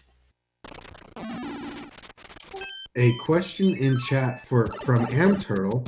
Our hand synchronizer, could one runner get more than the other? It is random. Even from the original game, it is random. So there's a very good chance that one of our runners could get pulled by the hand a lot more times than the other one would. I know a couple years back in a tournament, as Diesel was taking on the Cobra, who got grabbed, I think it was like 9 or 10 times in a row, which actually changed the entire game around. Cobra was then able to get through the hand level, and it was tumultuous enough he didn't want to play through it and wound up losing a lot of time. So much so that Diesel actually came back and won the entire game. I want to say Macobra had said that it was like 14 times in a row that he got grabbed. Which honestly, I feel like after the third try, you might as well just finish the level. Like, unless it's something like Atlantis, you might as well just finish it at that point, because that 50-50 is not going to be kind to you at that point anyway. No, you're absolutely right. That is a hugely tilting part on anybody's side. You know, that's not how you want to win, but this is Randomizer, and the Randomizer will give and take away. just as easily for either person. You know, we talk about the great equalizers of World 7, sometimes of World 6 if somebody has a hammer like Leslie Pro does. And there's just a lot of things that could possibly go wrong for our runners. And really one of the biggest things is if World 1 starts with a terrible level, that itself could be an equalizer. Makobra, in fact, confirms that it was the stage itself ended up being 6-6, which was very, very bad. But yeah, that's just oof. So Rai's currently in the World 4 airship, and Leslie is in the Air Force. So not too far behind, only a couple stages. Absolutely, and I do believe this is a three fortress world, sorry. And that's kind of interesting because that's normally where it would be in the vanilla game. And for them to figure this out this quick, that's a very big thing. Also, Leslie getting very close to getting hit by some of those wrenches, which it's scary because if you get hit in the wrong spot while you have your P-wing going, you're gonna go straight down into the ground, and that's not gonna be fun. No, you're absolutely right. There's a lot of things that can go wrong, and you just hope that's not one of them. And now we have a World 3 with 5 required levels right out the gate. There isn't a pipe in sight. 3, and I believe that's 6-8 with Boss Bass. So this is going to be very interesting because this is going to be a bit slow to finish, and if Rai's not careful, he's going to get gulped. Absolutely. Thankfully, he is able to blow this up a little bit quicker as he gets out of Boss Bass's reach really fast. That's exactly what you want to do there. If you could possibly get the P-Speed, you've got to get the P-Speed going. Oh, definitely.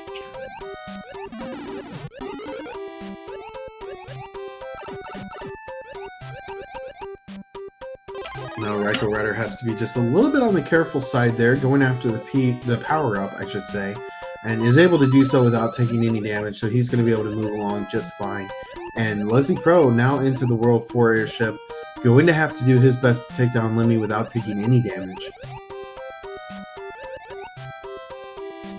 Unfortunately, that last power-up is a star, not a mushroom. But 2 hits, and so it doesn't really matter. So yeah, Leslie's still only like 1 or 2 stages behind right now, so definitely has room to catch up. Absolutely, and if we see another World 8 like we did last time, that is going to be a huge swing in either person's favor, depending on who figures it out. So you don't always see World 8s that are that free, but when you do, you sure hope that you're the one that capitalizes on it. And just like that, RaikouRider for the 3rd time tonight at 6F1. Gets to do his patented mashing. So I feel like no matter what happens, Rai's going to be a happy clam today. Absolutely. We'll have to see if Leslie Pro gets that as well. He's also another one that is infamous for utilizing that strat. It doesn't really do anything, but it sure is fun to listen to. Ooh, unfortunately takes a death right there against one of the Micro Goombas. And RaikouRider managing to show off the upside down orb. I think the favorite one that I've heard it called is a Borb. B-R-O-R-B. It's a little hard to say, but it's kind of fun to say. So that's the one that I'm trying to get to stick. We'll see if it happens, but it is the upside down orb.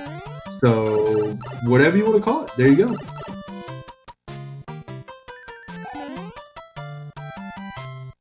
Now RaikouRider with a turn back doesn't mean he doesn't get the fanfare from the stars, which isn't a bad thing here at this point. He does have 7 lives, and there is such a thing as too many lives in the randomizer, especially when it starts to upset the amount of time you're spending on getting those. So Rai's finishing a hand stage, which is going to hand out the frog suits. Well, not a grand object, not a great item, but at the same time, it's at least a free hit, and you still get to stay big, so... Yeah, absolutely. That's one of those things that the ends does justify the means, and in this case, it opens up the pipe that he's looking for. It's a good chance it goes to Wendy. We'll have to wait and see.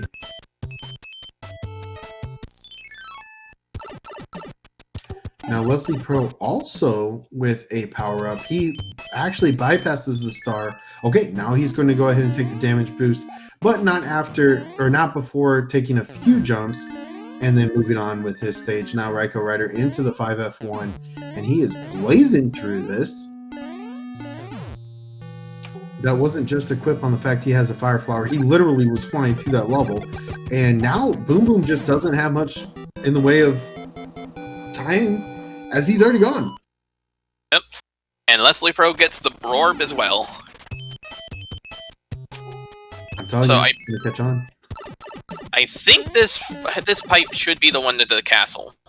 And it is, okay. That is one of the nice parts about a World 3 with five levels on the left-hand side. There's really just not much left, because you have 5 pipes and they have to go somewhere. So 5 levels at the very beginning does mean it's pretty wide open. Raikou did have to play just another level or 2, but then now the fight with Wendy happens. Earthquakey Wendy, not a very hard fight. Now we're going into World 5. Thankfully only 2 hits, because otherwise that could have been very bad. Yeah, a lot of runners will actually talk about how they prefer Wendy having Earthquake because it's a chance for them to kind of react a little bit better. With Earthquake, it's all about rhythm. Yeah. Them, they'll hit the ground, then they'll come out of it on the next jump. And meanwhile, during that time, your jump is actually greater than their 2, and they open back up. So it actually works really well, but it's no less nerve-wracking. I think, personally, the worst Wendy is the high jumper. Because then you not only have to deal with the rings flying around everywhere, but then you have to deal with her jumping around everywhere. And of course, that also leads to really wonky hitboxes when she jumps, so... Yeah, absolutely. And any time that the level and the world can shift in that regard, especially with hitboxes and such, it's a bad time. By getting through 5-6, and thankfully the power-up he got was not a star, because there have been a number of times where I've run into that, and out of reflex, you grab the power-up, and then immediately kill the beetle and fall to your death. Absolutely, and now 7-5 on the side of RaikouRider with a Cheep Cheep, everyone's favorite. Oh boy, yeah, this is going to be fun to deal with, and by fun, I mean fun for us, not for them. Oh, absolutely, especially with these mimic blocks. With them blocking that way, he is going to have to get creative here, and also be careful of the Cheep Cheep. Unfortunately, he has to lose his fire flower, but... And the other scary thing, too, is right now, that means Cheep Cheep is going to be back up here with him. There he is. So, he might be able to actually make use of that. So that's one of the things about Cheep Cheep that actually varies from the boss pass, is Cheep Cheep itself will actually change directions and change the level that it's on, whereas boss pass will stay on the same level. So this Cheep Cheep, if he stays in one spot too long, will come find him. If you kill the Cheep Cheep, I believe it's something like a 4 or 5 second window, a 4 or 5 second window before it respawns. So that's where you have to really be careful about where it's going to be. Like right there, it just managed to snipe him. So he's going to have to be very careful now. Absolutely, and I was just getting ready to say that he needs to be careful even trying for a clip. Because now if Cheep Cheep comes up out of nowhere, he's in trouble. Yeah. Or, worst case scenario, he gets out of here, and immediately there's a boss pass or something to eat him. Yeah, we've seen that before as well, where a boss pass comes out of nowhere. I think last time we had it was on a 6-5. People weren't paying attention. Next thing they knew, gulp, that was it. Restart the level. And that is one of the worst feelings ever, to get through the end of a nightmare level like that and immediately get eaten by boss pass. Absolutely, that's just not something that you want to have to deal with, especially because then your entire countenance just falls at that point. It's something deep inside you that just says, and yeah. You know you're in trouble. It's a very bad hit to morale.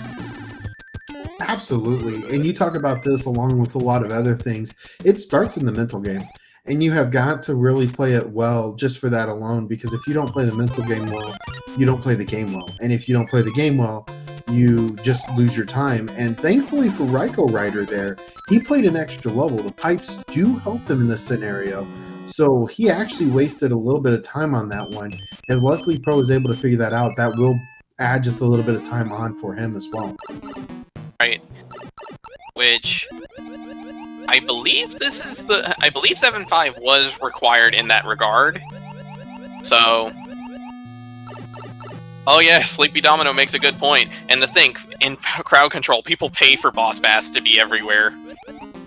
Yeah, you're absolutely right. I mean, it's fun to watch. It is terrifying to play against. But no, you're absolutely right. 7.5 is required, but the hand stage that just produced a frog suit is not required. So yeah, if Leslie catches on to that, that can actually be a pretty good little time save. Leslie Pro waiting for that Cheep Cheep to come up. It looks like it has not come out from nowhere. So, so far so good. He's just got to get moving here before that Cheep Cheep comes back. And looks like he is into smooth sailing now at this point.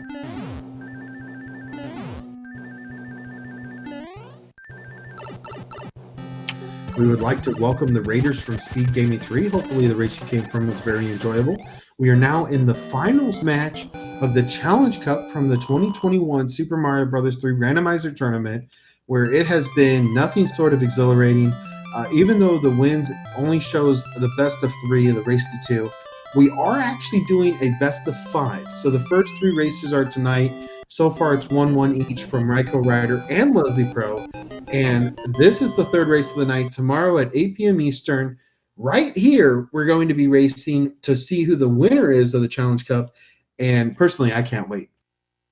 Okay, so Leslie did catch on with the stage, so he saved that, and he fought a coin chip instead of the Hammer Brother, and still got a hammer out of it. So they're technically, I believe they're equal on the hammers now, and that did in fact save Leslie a little bit of time, roughly about 10 to 15 seconds from that, not having to worry about the hand stage.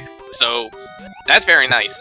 And also, let's just point out, again, we have to point out, these two are so well skilled that right now, there's only like a 1 to 2 stage lead right here. They've been so close to each other, neck and neck, all 3 races so far. And I'd like to point out as well that the hammers do not matter.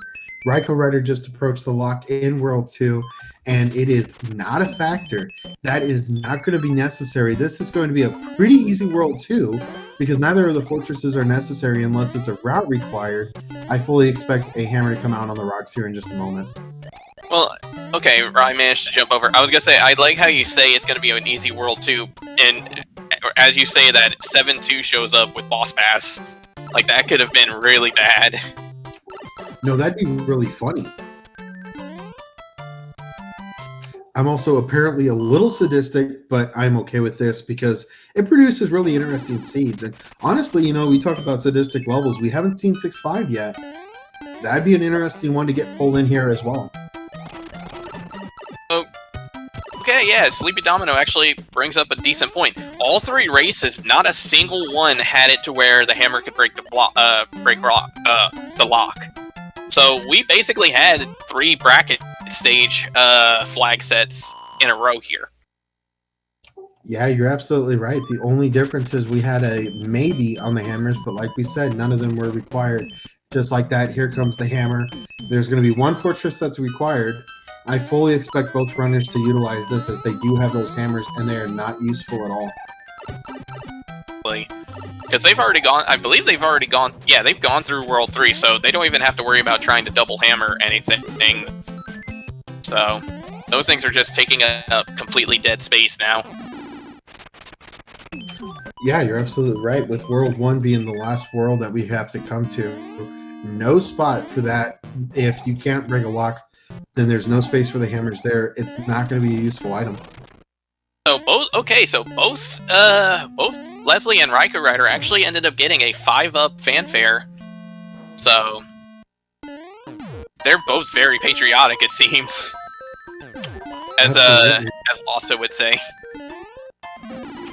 Yeah, I mean, we got the stars, we had the flower earlier. Man, we're just getting all the fanfares tonight. Yep. Okay, so kind of an interesting play there from RaikouRider. I've seen him actually do that before, where he missed the cycle, but he wound up getting this clip here and was able to still make the first cycle because of that. Later in interviews, he said that was completely on accident. I told him it didn't matter; it still looked cool. Oh yeah. The thing, a lot of times, if you pull off the swag strat, even if it was an accident, you don't say it was an accident. You say you did that on purpose. Absolutely, and that was the only way that he made the one cycle with that. So, I mean, even then, I mean, that just looks cool, and I would claim that all day. Now, Leslie Pro on to 5-5. Not a terribly complicated level, but you do have to keep moving. Unfortunately, a paratrooper does go rogue on him. He's going to have to restart.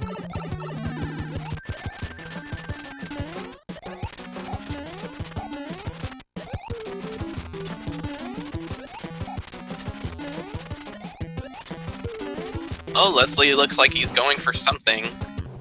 Oh! I did not know that that was a thing.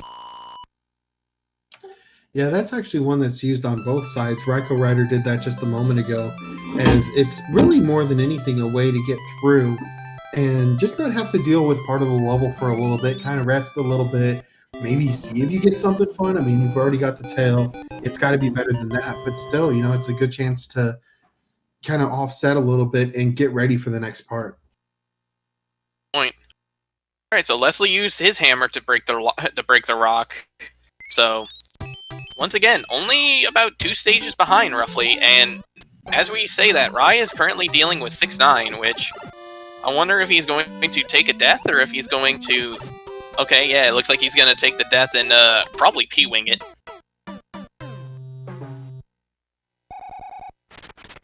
And as we say that, Leslie also takes an unfortunate death. Not a terrible decision to go ahead and do that. It's got enough problems on its own, so if you can go ahead and get over it an easy way, you do it. Yeah. Especially considering if you do have the items at this point, you're not having any more chances than you do right now, so you might as well use them, get through it, and get onto World 8 as quickly as you can.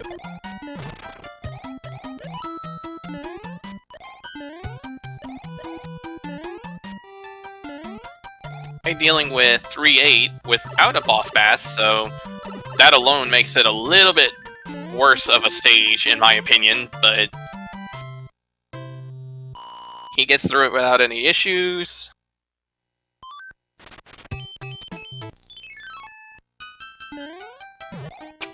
We had a question. And that was a little rough right there. Yeah, not what you want to see on the side of World 8 Fortress, on the side, especially of Leslie Pro, who needs to be getting through these the first time. We've seen 2 deaths recently from Leslie Pro. There was a question in chat about if Leslie is having some controller problems, and I don't know. We haven't seen anything in the race time yet. Maybe once he gets into the airship and defeats the Koopaling, you get about a 32-second break there. So maybe we'll see if there's anything going on, or it could just be fatigue at this point. This is 3 straight matches. He was the one that proposed the idea of doing it over 2 days. Personally, I love the idea, and RaikouRider was agreeable to it as well. So, you know, we get 2 days of racing with 2 great runners, and we'll see. We'll see if there's any factor there, or if it was just 2 difficult places. And honestly, that very well could be the case as well. Yeah. Interesting. Leslie wisely taking damage boosts to get through a little bit faster, which it is a little risky, but it pays off because you don't have to wait out the P-switch cycle. Yeah, and the name of the game right now is just going as fast as you possibly can, and you know, every second matters at this point, especially when the runs have been, you know, within just a couple minutes both times. If both runners really have the extraordinary run that we expect to see, it's going to come down to the wire. See, the other good thing about this going to 2 days too is that this does take a little bit of pressure off on them, because like we said, yeah, it does mean the winner only has to go with win one, but at the same time, this isn't necessarily a make it or break it race. So, like, there's a little bit less pressure on them to win this one because of that. Because even if they lose this one, they could always come back and just annihilate the next two. No, you're absolutely right. Like, and Leslie Pro may just be feeling a little drained at this point. You know, we are volunteers. We're not doing this because we make a ton of money from Twitch, from SpeedGaming, from anybody like that. We're all just volunteers here. And Leslie Pro, you know, he's worked a full day. You have all the world weighing on you at this point. So, you know, this is game 3 for today. He's already taken one. He's not losing today. He may lose 2 races. He may come back. He may win this one. But honestly, at this point, you've got a lot of race teams still to come.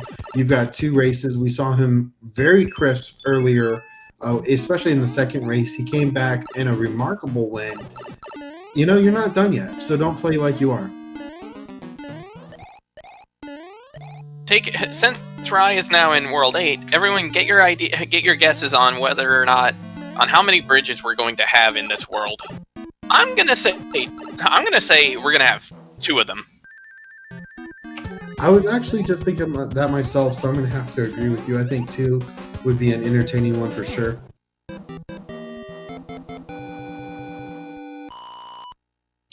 We do have a guess for 8 bridges. I would like to interject real quick. 4 is the maximum, as there are 4 fortresses that do have the ability to break locks and such.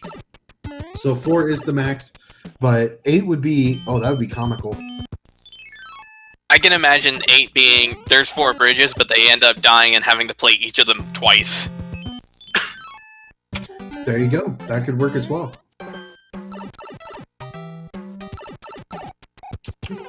And now 6-6 on the side of RaikouRider, but that is an early exit for him, as he's not going to have to deal with that much at all. Well, Cranky here, the thing about it is that they only have the 4 forts that can do these kind of things, so it's going to be either bridges or the locks. So, unfortunately, they won't have extra. I don't think they can actually have extra forts in this world. No, it is absolutely bound by the 4, because you have the 4 different sprites. There's 2 tanks. One is a level, the other is a fortress. Then you have the Navy, the Air Force, and the fortress itself. So there are 4 fortresses, plus one that looks like a fortress, and that's where the 4 locks / bridges comes from. So when we start talking about where the locks are in the dark room, and the hand stage, things like that, can there be 2 bridges and 2 locks all on the final screen? I don't believe so. It's incredibly rare to get a lock on the end screen. I suppose statistically it might be possible. See, that I'm actually curious, because I know it used to be, I know it's that way in vanilla that it can have a lock, and a lot of times in older versions of the randomizer it would have locks, but I'm honestly not 100% sure, because I think throughout the entirety of this tournament, I don't know if I've ever seen a case of the final area having a lock. According to Human Mustard, and he plays way more randomizers than I do, there are no locks on the end screen anymore. So I would imagine that he is absolutely correct in that. He tends to be pretty trustworthy when it comes to SMB3 randomizers. So I'm going to go with Human Mustard on this one. Okay, see, I thought that was how it worked. I thought that was how it ended up changing with the newer version. So, but the carpet fort once again has a boo and 2 dry bones. Very simple, fairly nice carpet fort, honestly, which is pretty nice.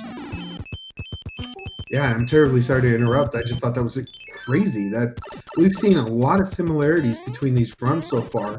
And in the answer to Mr. Bus Driver, no, actually in this seed, you cannot break a lock with a hammer either. Right. But in normal circumstances with the randomizer, if it is set to where it can be, or in our case, it being a 50-50, if the coin flip on that works out to it, then yes, in World 8, if you had a hammer, you could actually break a lock that way.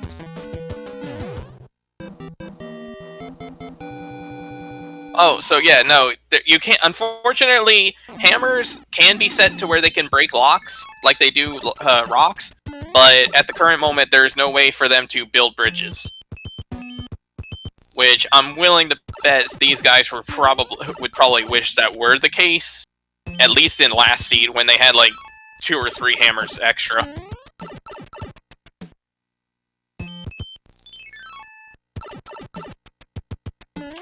Interestingly, I don't believe we've seen Bowser's Castle yet.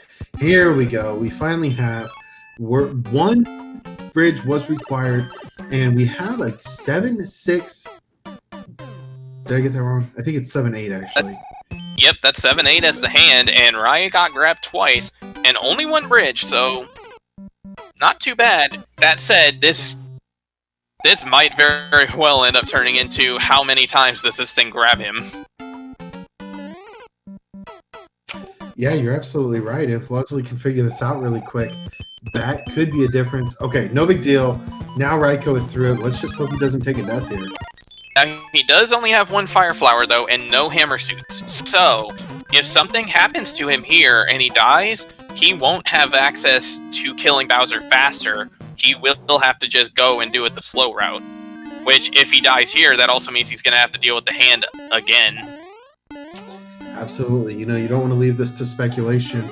We saw Leslie Pro have just an outstanding race last game that just was made incredibly incredible by, I know I just used the same word to define itself, but anyway, it was a remarkable run last time that was topped with a World 8 like no other, and RaikouRider just wasn't able to keep the same route, and that did mean that Leslie Pro was able to get through. Wow, that was a disgusting fireball pattern right there. Absolutely, to the point where RaikouRider had to go back and just try again. Now, I know there has been some discussion in the Discord for this randomizer about whether or not Fred should try to modify it to where those kind of patterns can't happen, but I don't remember what was discussed, like how that ended up ending with the discussion. But get your GGs in chat for sure from these guys. RaikouRider taking the second win tonight, 3rd race overall, 2nd win for him, and it was actually defined and determined that he was going to review it because there are invisible fireballs that will show up if you leave the screen and come back, and they will still deal damage. So that is something that needs to be revisited. But as far as keeping the randomizer, we want randomizer to be randomizer, and I think that's the way it's going to go. RaikouRider finished with an official time of 38:52. So with that, he has his he has 2 races under his belt, 2 wins to Leslie's 1. But we will be seeing a Game 4 tomorrow and a possible Game 5 if Leslie manages to claw it back. I mean, Leslie Pro's going to have a lot of time. He's no stranger to the tournament seed. I think, if anything, this is going to be the thing that's going to make it a little bit of a fire under his belly. He's going to want to get something going for himself very quickly. And I think if there's any must-win opportunity, it's got to go in the direction of Leslie Pro.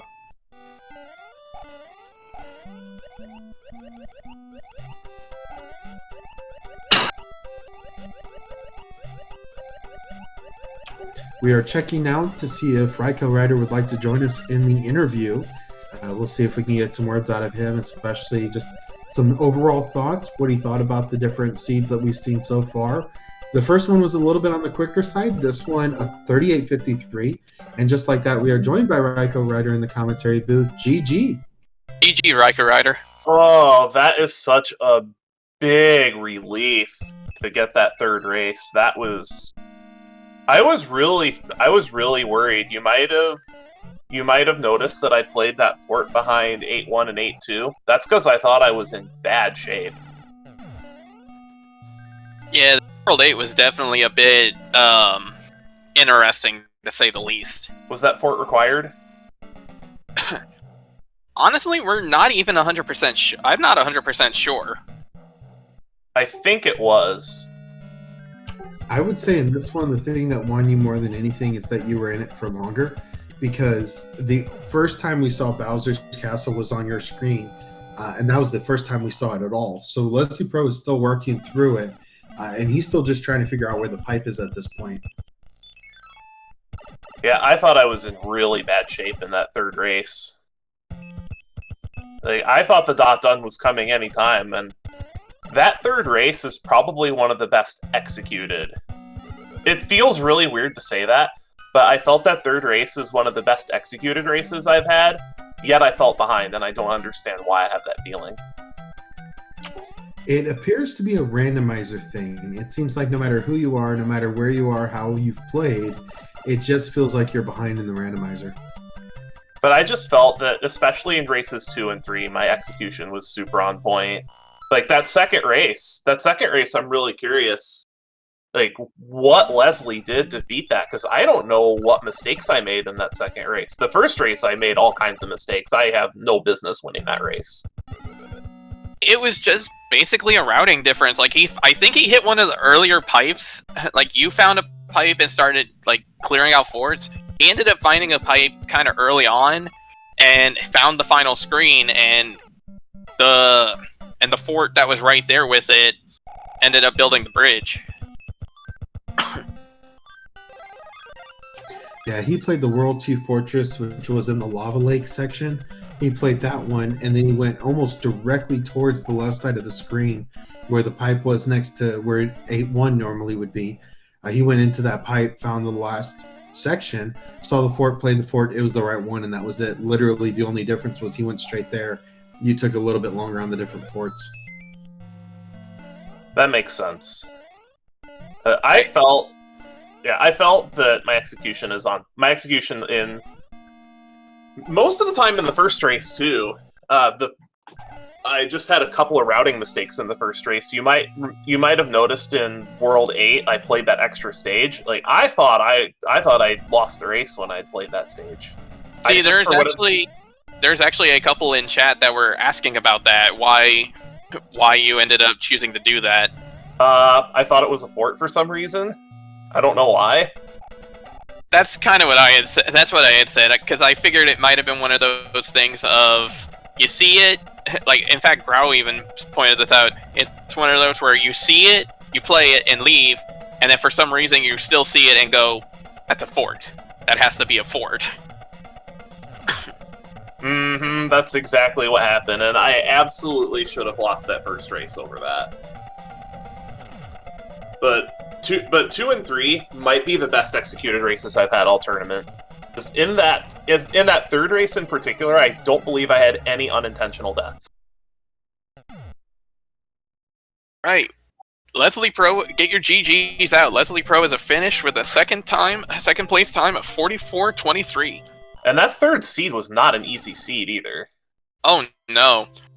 That's the crazy thing. Like, granted, there was a bit of a gap from, like, in World 8 here, but, like, for the vast majority of this seed and pretty much the entirety of the first 2 seeds, you guys were, like, neck and neck. Like, the lead changed quite a few times each race.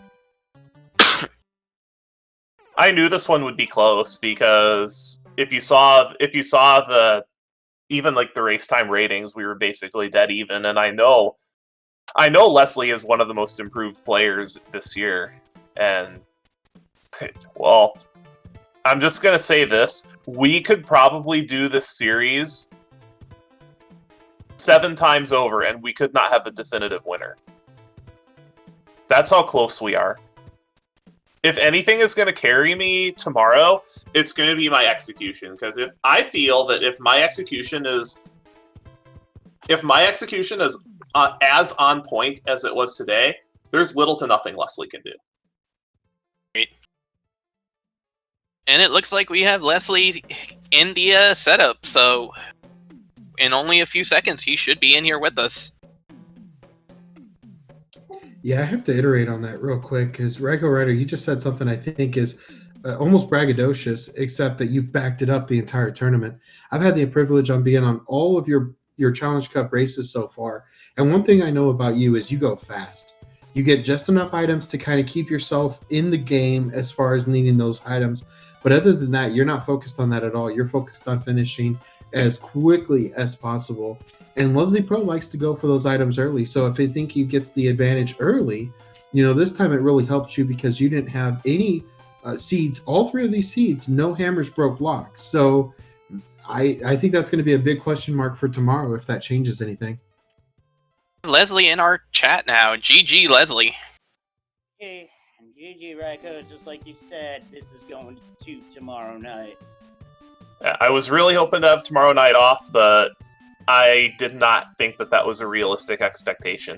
I would not be surprised if this goes to the full distance. Like I said before you came in, as long as I execute like this, I really don't see how I can lose. But you took a game off me tonight. Late routings, what? Yeah, I heard you basically god routed World 8 in the 2nd seed. That's stupid, Lucky. I just was like, okay, let's just keep looking for pipes because I felt that was my one chance. I tried doing that again in seed 3, but I had muted that, by the way. Twitch did that on its own. So don't worry, Echo is dead. One thing I was very happy about between you and Macobra is I got to play 6F1 all 3 times. Yeah, we commented on that, and all 3 times you got to do your mass jump. Yep. That's always fun. That is mandatory, by the way.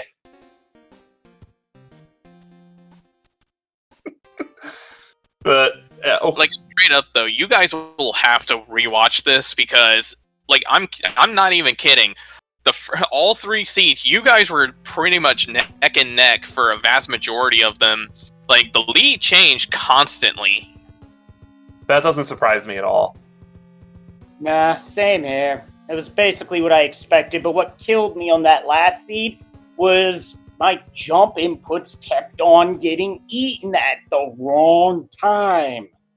We were wondering about that. Someone in chat had mentioned how they saw one of your deaths in, I want to say it was the fort in Desert, right before the castle, and someone was like, "Is he suffering controller issues? Because that death seemed pretty weird." And like Grau and I were looking in the race chat and all that, trying to see like, did you make a comment about it? Was there something going on that we don't know about? No, those deaths were yummy inputs, and I was not happy about it at all. Oh, I was super scared of dropping inputs in the first race as well. So, about that 8-2. Yeah, I had a tail, so I was fine. See, we didn't even mention how you had taken the Santa Sanity on that one. Like, we just, like, I don't even remember what it was we were discussing. I think it was just about the fact that you guys were so close to each other, and then, like, right as you got out of it, he got into it, doing it across, so. I did not use the note block. That jump is so scary. It's a you have a 1 tile wide gap to make that. Yeah, it is a scary jump, but it looks so good when you nail it. Oh, it does. Alright, that game 3 was so critical. I'm breathing a huge sigh of relief after that one. Yeah, unfortunately, I just have to shake it off because I know that a large part of that, outside of not noping out a 7-5, was not necessarily my own doing. That was just a case of jump inputs getting eaten. And the bad thing for me is it happened twice in the same fort. Boy, I really hope that it doesn't come down to that tomorrow because I don't want to win that way. I want to win by just legitimately outplaying you, not by you having tech issues. It was less a tech issue and more of Mario 3 being Mario 3. Just ask anyone who has speedrun this game. This game will eat your inputs from time to time. That's Yes, it will. That's one of the reasons why, for the longest time when I was learning the game, I played on the All-Stars version, because the All-Stars version is mostly faithful, other than just because of the increased processing power of the Super Nintendo, it almost never eats inputs. Maybe we should discuss with Fred to see if the All-Stars version can be used for this. For just Mario 3. That would actually be pretty interesting if there was a way to do that, but I wouldn't be surprised if there wasn't a way. I wouldn't be surprised if it turned out that, like, it's just not capable for some reason. No, I'm pretty sure the All-Stars version would be, and I wouldn't be surprised if some of the sprite issues got fixed on it, because did you see Sun and Boss Bass in 4.2? Because that's a no-no. I have told Fred about that one for several versions, that you can't have a Boss Bass and a Sun in 4.2 because it messes things up. Yep, I saw that. And then I kicked a white block. And then I'm pretty sure I kicked a shell or a block at it to just say, okay, this isn't supposed to be here. Bye-bye. Oh, no, I didn't even do that. I just kept going because I had to. I can't afford to give anything up to you. I want to say that out of both brackets this year, you're the most improved player. And I'm thankful for that, because honestly, I just had to take 1 or 2 bad losses early, then just regroup after that, knowing I had to regroup, and thankfully I was able to. I can tell you've done a ton of practice, and you've put in a ton of work in improving your game, and I am very much looking forward to tomorrow. I ain't gonna let you have that trophy easy, though. Hey, at this point, nothing comes easy. The only thing we can promise is that you're not going to want to miss tomorrow night, because it's going to be an explosive show. And speaking of tomorrow, I believe that's when the 3rd place match takes place. That is absolutely correct. 5 p.m. tomorrow, we have our 3rd place match between S Diesel versus Antlers 44. And then we have 8 p.m. We will be featuring you two as well. And I do interject here. I apologize, but we are about to get kicked over to an ALTP. I'm sorry. A Link to the Past randomizer daily race with casual boots. And we're going to be kicking over to that in just one moment. But in the meantime, runners, any last closing thoughts here? I'm going to defer on this one. Looks like Rai left, so had to leave. So. Well, in that instance, all I will say is GG. These races have been incredible, and I will say, echo what Raiko said. This is not going to come easy. I ain't just going to let him have it. If anything, y'all want to come back tomorrow, because you are not going to want to miss how this closes out, and that's the bottom line.